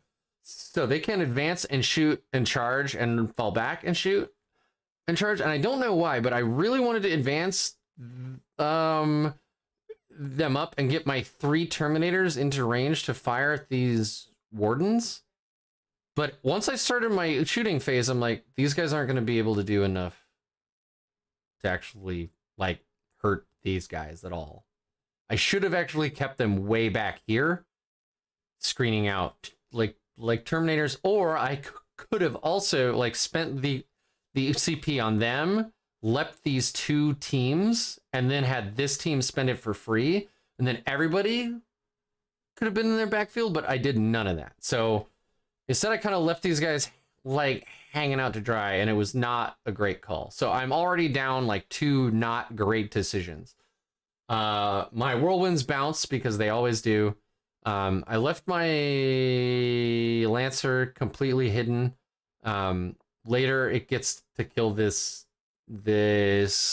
Land Raider because he drops off his Custodes here, and then he pulls the Land Raider back to shoot at these guys, which like doesn't do a whole lot. I think his las guns or his las cannons bounce off my invuls and stuff. Yeah, and I don't know. It's just like I start to kind of pinch him from the sides here, but the problem is he's in the middle and he has 3 characters. Well, 2 now. So primary points galore. Yeah, so he's scoring max primary every turn. There's Trajan here, right here in the middle. He's got a 5-man down here with a shield captain. His Emperor's champion at the north is dead, but that's still 6 and 6 and 3 for max. And I can't go in there. I can't. I'll die. So I don't. Another mistake I made is he pulled a secure enemy outpost, or he pulled deploy teleport homers, and I had meant to move this whirlwind back here to screen out this whole area, and I forgot. So he was able to drop these guys just in my deployment zone and actually score, and then at the end of their turn they can just fuck off back into deep strike for free. So they came down and scored and then left. Because why not? Yeah, might as well give them everything, right? Which felt like I was like, damn it, because if I moved this whirlwind 5 inches like I planned, they wouldn't have been able to actually do that. But so that's already 3 big mistakes, right? On my turn, I let him know. I'm like, if you move that Land Raider back there, it's dead. And he's like, no, it isn't.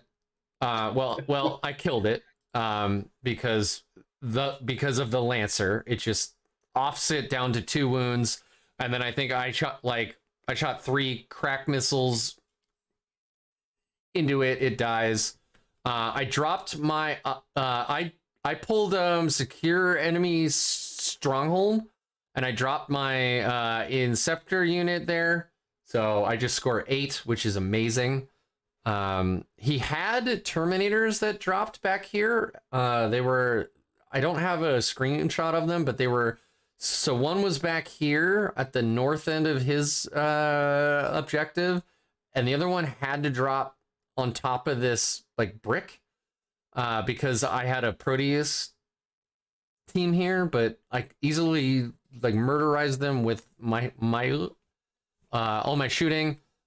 This screenshot here, so at the end of turn 4, you can see that I have taken the bottom objective, I have taken the top objective, I have his backfield one. He has 1 unit left. He has Trajan and like 7 or 8 dudes left here. That's it. That's all he's got. He has one. He has 1 unit left. His turn 5, he brilliantly, and we totally calculated this whole thing out, but he brilliantly pulls capture enemy stronghold and bring it down. He's able to move up 6, charge my whirlwind, kill it because he's strength 7 with +1 to wound into vehicles for 1 CP. He consolidates onto my home, and because these are all 3 OC each, they easily pull off the 4 from the Lancer. I tried to go up here to score, I think it was deploy teleport homers, I'm not sure. But this game, I actually tabled Custodes and still lost. That's not the first time you've done that. You did that at Rosehammer too. It wasn't Custodes, it was Knights. No, right? it was no, it wasn't Knights. It was World Eaters. World Eaters, yeah. With my Grey Knights, I tabled them. I killed Angron like 3 times, and I still lost. So that felt kind of bad, but also that last move that he did, I was like, I was kind of golf clapping, right? So I think I lost this one like 72 to 97 or whatever. And the thing is, like, I could not, again, I knew I couldn't, like, he got first turn, he stepped onto those 3 objectives, and that was basically the end of the game. Because he's tanky enough to stay there without, it's going to take a while for you to take him down. Yeah, well, also, I did really poorly deploying my terrain, so he was able to hide for turn 1, except for the 2 turns, or the 2 teams that I moved behind him, which I'm so far away, like, my assault Inceptors cannot shoot. So I kind of get some pot shots in their turn 1, and like that was the end of the game. Is my terrain deployment was bad, and then he's so tanky. So again, not to like say I couldn't have played better, but it feels really bad for your whole army to be hitting on 2s or 3s and then wounding on 2s, re-rolling, and you can't fucking win. And I'm asking him, like, if I move here and charge, like, what are you going to do? And I had vected his -1 damage strat, and it's just like, I can't, like, I feel hamstrung from the moment I find out I'm going into this army. And then you find out a Custodian Guard is 45 points.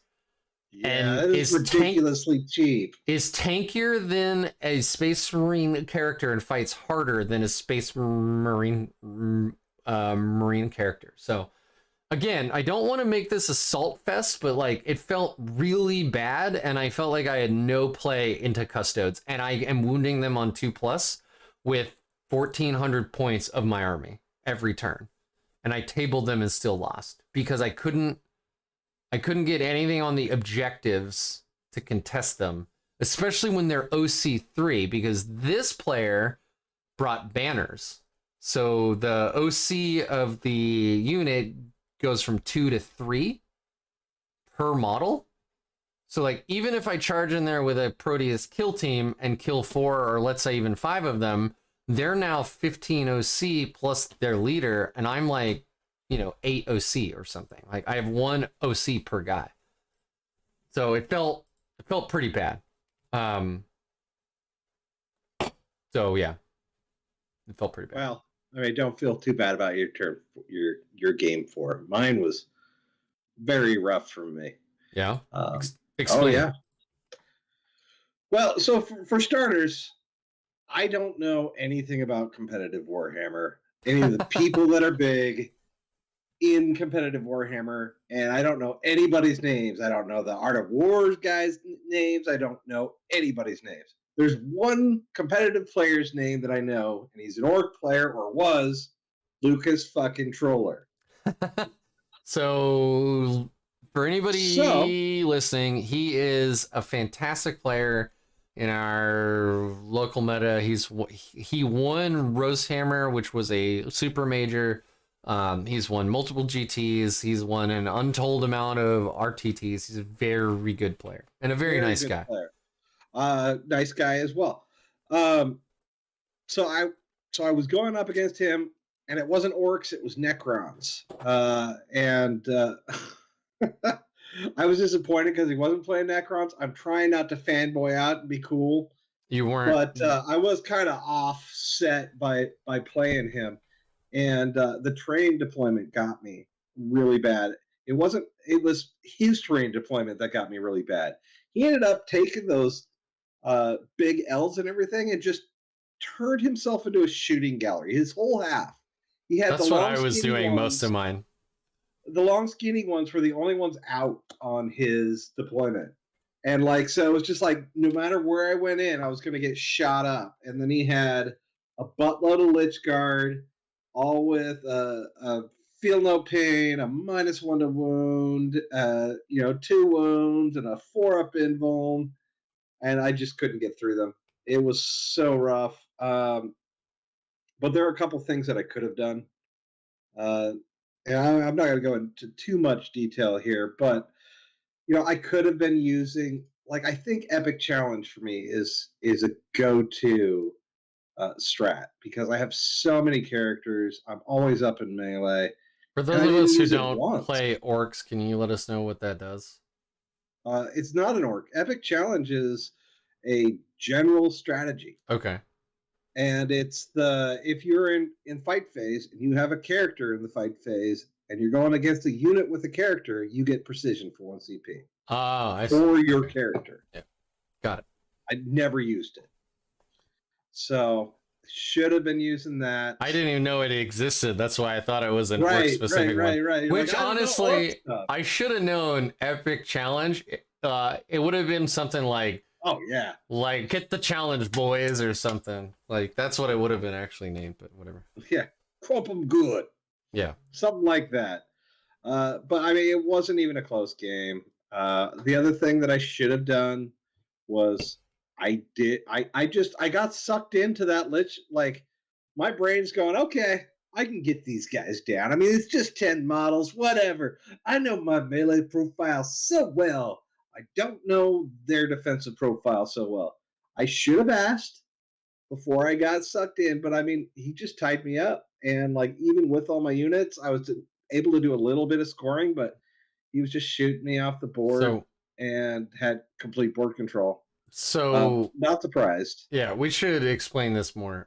Zach went into Lucas Troller's Necron lichguard, which if you don't know, and I'm probably gonna mess this up, they have a 2-up, 4-up, 5-up, and then they can get a 4-up feel no pain or anyway. They're impossible to actually shift. They're T5. They're -1 to wound. That's okay. That's the other part. Yeah. Yeah. The -1 to wound was what was just having me bounce off them. It wasn't. I mean, if Bork control is what Garrett says. Control, yes. Not board control. It was not board control, unfortunately. But yeah, I mean, if I could have challenged it, I could have taken away that -1 wounds. And but I mean, it was still like 50 points to his 80 or 57 to 80. So I mean, I was able to score because Orcs have an amazing secondary game. I mean, I have a bunch of units that are either in Deep Strike or Strategic Reserve. They pop in and out. They go crazy. But I also give up a lot of secondary if they end up going fixed, because Assassinate I max out. If you're going against me, you're going to max out Assassinate. But you have to table you, including your ridiculous dude on Squighog. Yeah, well, true. Yeah, that guy, he's the only guy that actually got a sticking kill other than hard the tomb sites. Yeah. Or the little bikes things that go all around. Mazrog is insane. And that is just it. He did me good every round, except the 5th. So after that game, just so I can round out and go get some food that's been sitting down there for 2 hours. Oh yeah, that's right. Go ahead and complete your story, sir. Yeah, so I might as well, because my game 5 went really quick. After that game, I went against my next opponent. It hit me right before round 5. That opponent would be the bagel. Well, actually, it would be the cream cheese from the tomato and herb cream cheese. So there were a couple of herbs out there that I'm drastically allergic to, and I pay for it for several days. I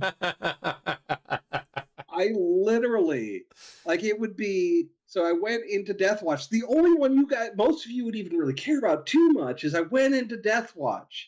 Yeah. And I could not tell you what his list was. I could not tell you how the game went. So at this point, by the way, Zach and I are both 2-2. Yeah. So we're doing the math, and the way that the BCP was formulated is it's by your win-loss ratio, and then it's random. So if you are 2-2, you will be paired into another 2-2. And it was super close for us going against each other. Yeah, if you're 3-1, you will be paired into like a 3-1, right? So we were doing the math, and we're like, we have like a 1 in 4 chance of actually playing together. And then I said, let's start the round by just getting a beer and then coming back and starting like 30 minutes late. I'm fine with that. Right. Like it's fifth round, and if you're not in the top tier in a 5th round in a tournament, who cares what happens in round 5? But yeah, so I mean, I was literally running to the bathroom. I deployed, ran to the bathroom, came back. He got first turn movement. He moved around. I did a turn 1 wall. In the middle of my wall, I had to go to the bathroom. Came back, went to the bathroom, was there for 5 minutes. Just sweat streaming down my face. Like, I just looked like an angry, hard, like stinky nerd with some fart fumes rolling around me. It was horrible. And he also looked like he really had to go to the bathroom. Yeah, every time. Like there was nothing. Like in the end, I was like, okay, I gotta go. He's like, it's round 5. Take your time. I come back 15 minutes later. I was like, dude, I can't do this anymore. I gotta go home. But the thing is, home is 35 minutes away, and I have not lasted 35 minutes at that point. Normally it's 30. I get on the highway. Get on the highway, and it's just like, okay, I'm going all right. And then the cramps start hitting, and then I get past the cramps stop. Then I get to an area in North Portland, and there is a fucking homeless camp on fire underneath I-5, and everything is stopped. 15 minutes to get through that, and it was the longest 15 minutes of my life. I did not shit my pants. I'm legit crying right now. It was rough. I left my hoodie there, but at least I remembered all my army. So, lesson learned, I'm going to Tacoma this weekend. Oh boy. I am going to stick to foods I know do not trigger my gut. If it says herb, you're going to be like, well, what herbs? What herbs? Yeah. Not herbs. Herbs. So on that, I am going to leave you all and go eat some food that it will hopefully keep my gut all right. Um, thanks for having me over Yeah, and man. talking through this with me. Oh boy. And thank you for everybody for tuning in. I will talk to you all later. And Garrett, you going to Tacoma? That's what I Yeah. was just about to say. Yeah. Let's meet up in Tacoma. I think Garrett, Stefan, Graham, and Torin and some other are all going to be there, so you should totally go rep them. Yep. All right. All right. Thank you, Catch you all everybody. later. Thanks again, Rick. Yeah. Later, Zach. All right. So with that tale of gastrointestinal distress out of the way. Oh boy. I'm gonna get into my round 5. I just noticed right now. I didn't finish writing in this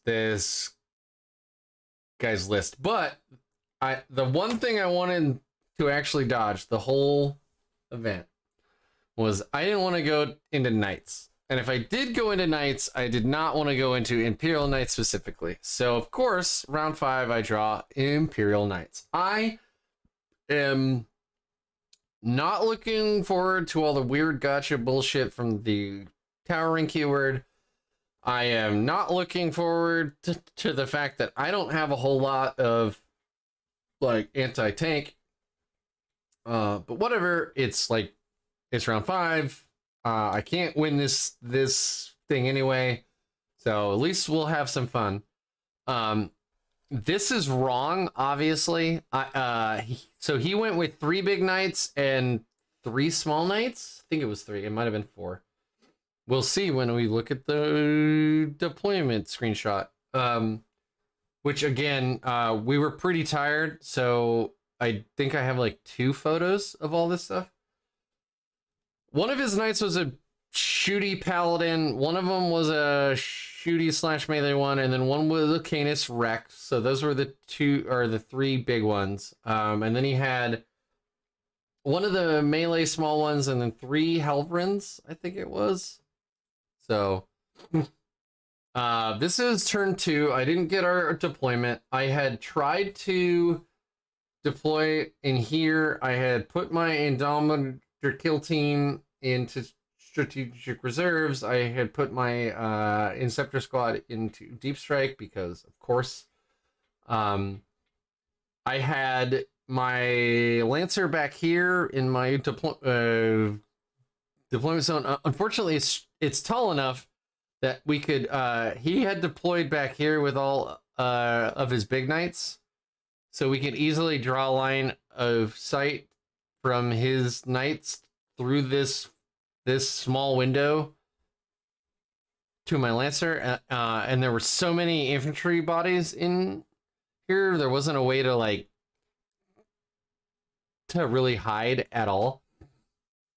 I got first turn. Actually, no, he won first turn.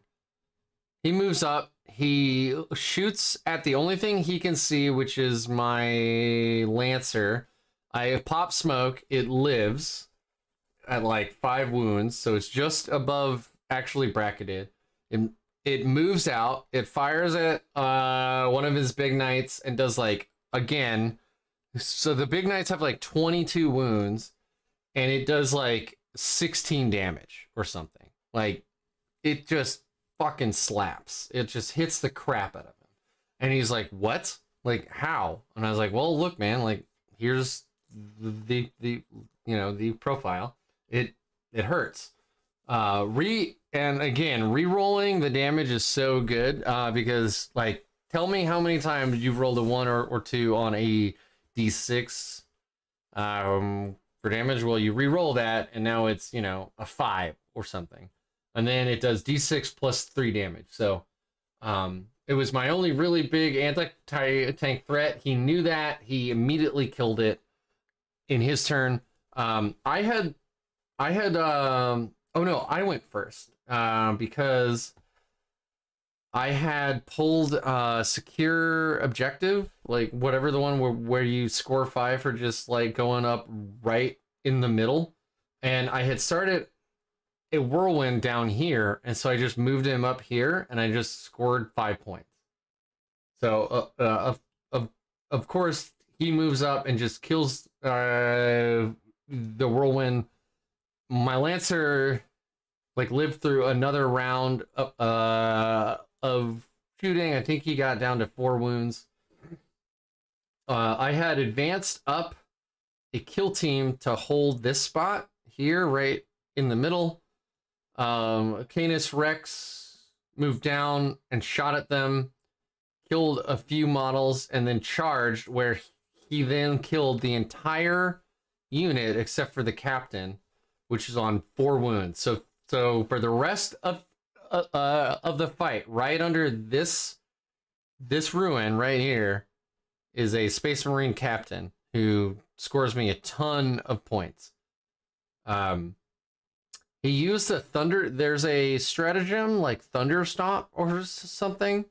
So his feet attacks get devastating wounds, and they're all 3 damage. So he charges. His whole army gets reroll 1s to hit, reroll 1s to wound. Canis Rex gets a whole bunch of other buffs. I don't remember what they are. He pulverizes that whole team with mortal wounds.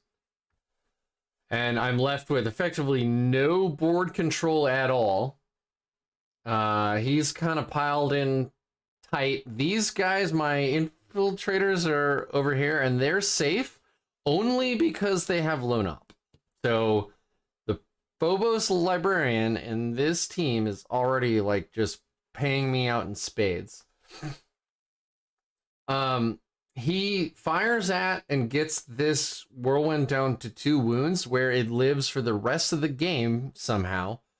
After the whirlwinds, they both shot, and they get this big knight right in the middle. It's his like really shooty knight, down to like 4 wounds or something, along with the Lancer. Then on the top of turn 2, he says something like, "I'm not really afraid of your whirlwinds," and I'm like, "You mean the ones that just did like 6 damage to your big knight?" So the whirlwinds again are just like, they're just doing work. With oaths, they're so good. Because 4s rerolling is effectively 3s, and then like even 5s rerolling is effectively 4s, and then you get d6 plus 3 shots. Their strength 8 minus 2 damage. Obviously, if you're firing indirect, they get cover automatically, so it's -1. But like they're pretty solid, especially for effectively what is free shooting, because they're out of line of sight with a 72-inch range. So I didn't get a photo of turn 3, it looks like, but turn 2, I bring my Indomitor team in right here through strategic reserves. I kill his Vindicare, which he had moved up here. On turn 3, or on my turn 2, my Proteus kill team led by my Watchmaster, they charge from my deployment zone in the south here. They advance and shoot at Canis Rex. They then charge. And he's feeling kind of smug. And then I'm like, I have chain fists. And suddenly my opponent is like, oh, shit. The chain fists absolutely smoke Canis Rex. He does not explode. This guy right here is the little dude that actually like pops out once that night model moves. He had popped him out down here. On turn 4, he had advanced him south, I think, to score engage on all fronts. I don't really really remember. My Indomitor kill team and my Whirlwind, they finish off one of the other big knights. And then I charge into and kill one of the small knights with my so one of the small knights and one of the big knights dies to shooting, and then one of the and then Canis Rex dies to a charge. On my turn 3, I move north. So remember, there is a captain here in the middle actually holding this. So my Proteus kill team with the Watchmaster, I move north, I advance, I shoot, I kill another small knight, I charge. I almost kill this small knight, but can't quite. Because I got like secure enemy stronghold or something like that. So like I really want this backfield. He moves up, kills my Indomitor kill team down to my Gravis captain, who again ties these guys up for like 2 full turns. It was really funny. That -1 to damage thing is super good. So he's just punching, like he's scraping wounds off T9 into, or S9 into like T12. Not that great, but he's managing to actually chip wounds. And I think when this photo was taken, I think his big knight was down to like 3 or 4 wounds. And this small knight was untouched. He finally charges and kills my Gravis captain. I had moved up, and this is that weird mission where you can burn objectives in the midfield for like an extra 5 points. So on turn 3, I burnt this one. On turn 4, I burnt this one, and I pulled like cleanse. So I use the whirlwind to cleanse, and I burn with, and you can just barely see them in this photo, but there is a infiltrator squad right here, just kind of like chilling. So they burn this one. Yeah, and basically turn 1 and 2, I thought I was losing really hard. He has a tremendous amount of punch. Knights, even in Overwatch, because that like rapid fire battle cannon gets so many shots, it's like a 72-inch range gun with a D6 rapid fire, so they're pretty much always rapid firing. So they get like D6 plus 3 or 2D6 plus 3 shots. I have a lot of 10-mans, so they we're getting another 2 hit or 2 shots. So even in Overwatch, they were actually just killing my teams like left and right. I actually vected his reroll in this mission, and I wish I'd actually vected Overwatch. It's probably the strat he used the most, which is weird, but that's what happens. So Knights, the chain fists, I brought them specifically for Knights. In every other fight, they didn't do much. In this fight, they did amazing.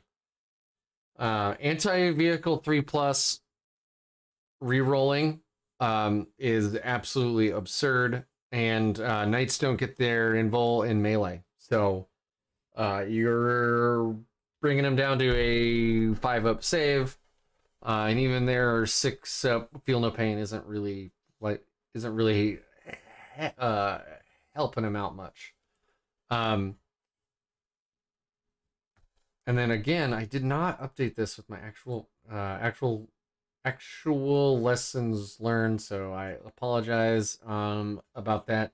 Mostly for Knights, like that was a really big uphill learning battle for me, just because like towering changes the game so much.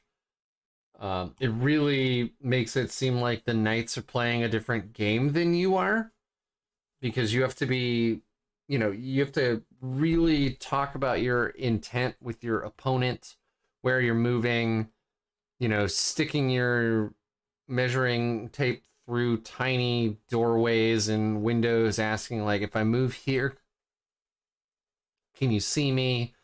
It's it's very tedious and unfun.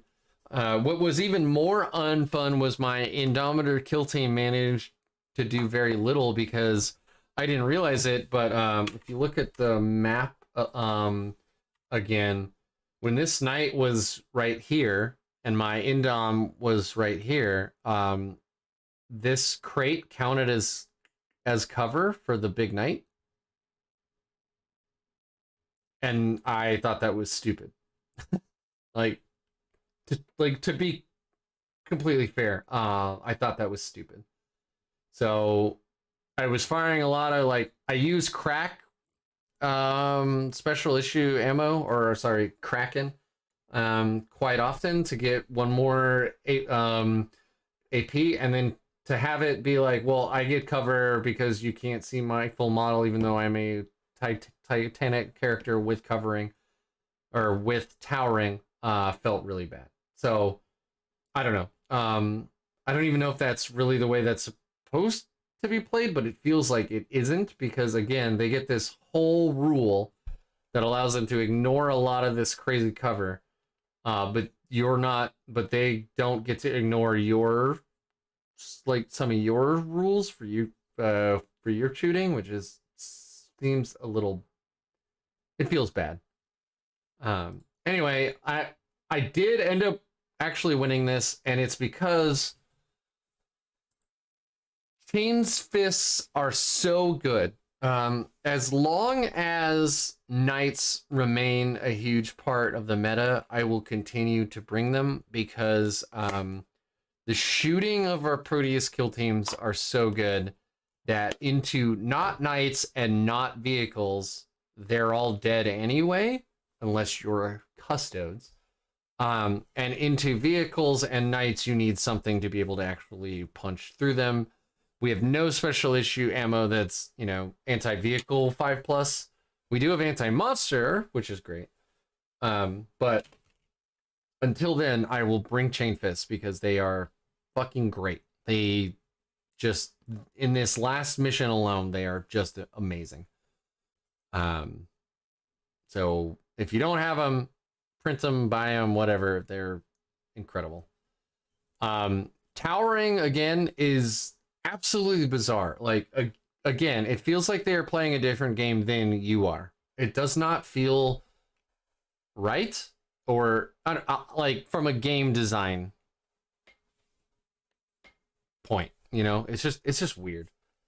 And Thundering Stomp is incredible, especially because we have no inbuilt access to Feel No Pains. So I feel like if you're playing Custodes and you get Stomp, you don't care as much. But to take 11 mortal wounds from one charge phase, or from one fight phase from a Canis Rex, felt pretty nar. So tournament takeaways. The tournament was well run as ever. James did a great job. Alex did a great job. Colton has run a lot of these in the past. And the most important thing to me is that everybody that I played was super forgiving about rules problems, mistakes. Like they were allowing takes backsies. If you called over the ETO, I never heard anybody argue or throw a fit or whatever. It's like, okay, if that's the way it is, that's the way it is. So I was very happy, and then I came in again 7th, and that's my best GT placing ever. It was only 26 people. So that sticks me in the top 25%. I had 5 really good games. I only lost 2 Custodes. And I think Deathwatch is in a really good spot. It feels really fun to play them. The Teleportarium strat feels really fun as well. It's neat to do all the mixed units still. It was a little weird for my opponents, but I would just explain it before the game, where I'm like, look, I have these big mixed units, and the biker can move 12, but no one else can, and you know, I would, and then as I'm moving that unit, I would explain it all. Speaking of which, the 10th edition change to allowing you to move through your own units, huge. Absolutely huge for us. Gargantuanly huge. Because, like, you can move your biker through your Terminators now. You don't have to do this weird thing where you just, like, subtract space as you go around. And it makes moving our mixed models or our mixed units a lot easier. So, if that was a thing that turned you off from Deathwatch in 9th, that's not the thing now. You can just move through your own shit. So, it's great, which means you can kind of play hopscotch. Like, you start with your, you know, bike on the front, your Terminators right behind them, and then the next turn you're strung out more, but then in the turn after that, the bike's back up front, and you've kind of like accordioned back down. For those of you that don't know, if you do that, your kill teams can move about 9 inches, which is pretty big. So, you know, how many other units in the game can move 9 inches and then charge? Pretty good. That biker, man, really just like changes the whole game for movement, for pile in, for like you can pile in all the Terminators on the ass end of that like banana base, and even though they're 3 inches away from what they're fighting, they can still fight. It's insane. So never not bring a bike. I'm gonna leave things up for a little bit. I've got to bounce in about 5 to 10 minutes, but if you have any questions for me, now's the time. That's why we do these things live. So list changes is something that was in here. I don't really know, honestly, because like part of me wants to drop the Indomitor kill team. They didn't do a whole lot in my games, but then again, I didn't go into really squishy infantry lists either, like GSC, Orcs, whatever. I think that the Indom team, if I dropped it, would feel really bad if I got rid of them, and went into lists like that. But at the same time, like I kind of want to drop one for like 2 Gladiator Lancers, or a Whirlwind and a Gladiator Lancer. I don't know. It's really, there's a lot of questions right now. There's so many things to go play with, so many pieces of like tech to go try out. So thank you very much, Roger. That feels nice, man. That's why I do these, dude. It's because there's no one out there doing this when I wanted to get involved. So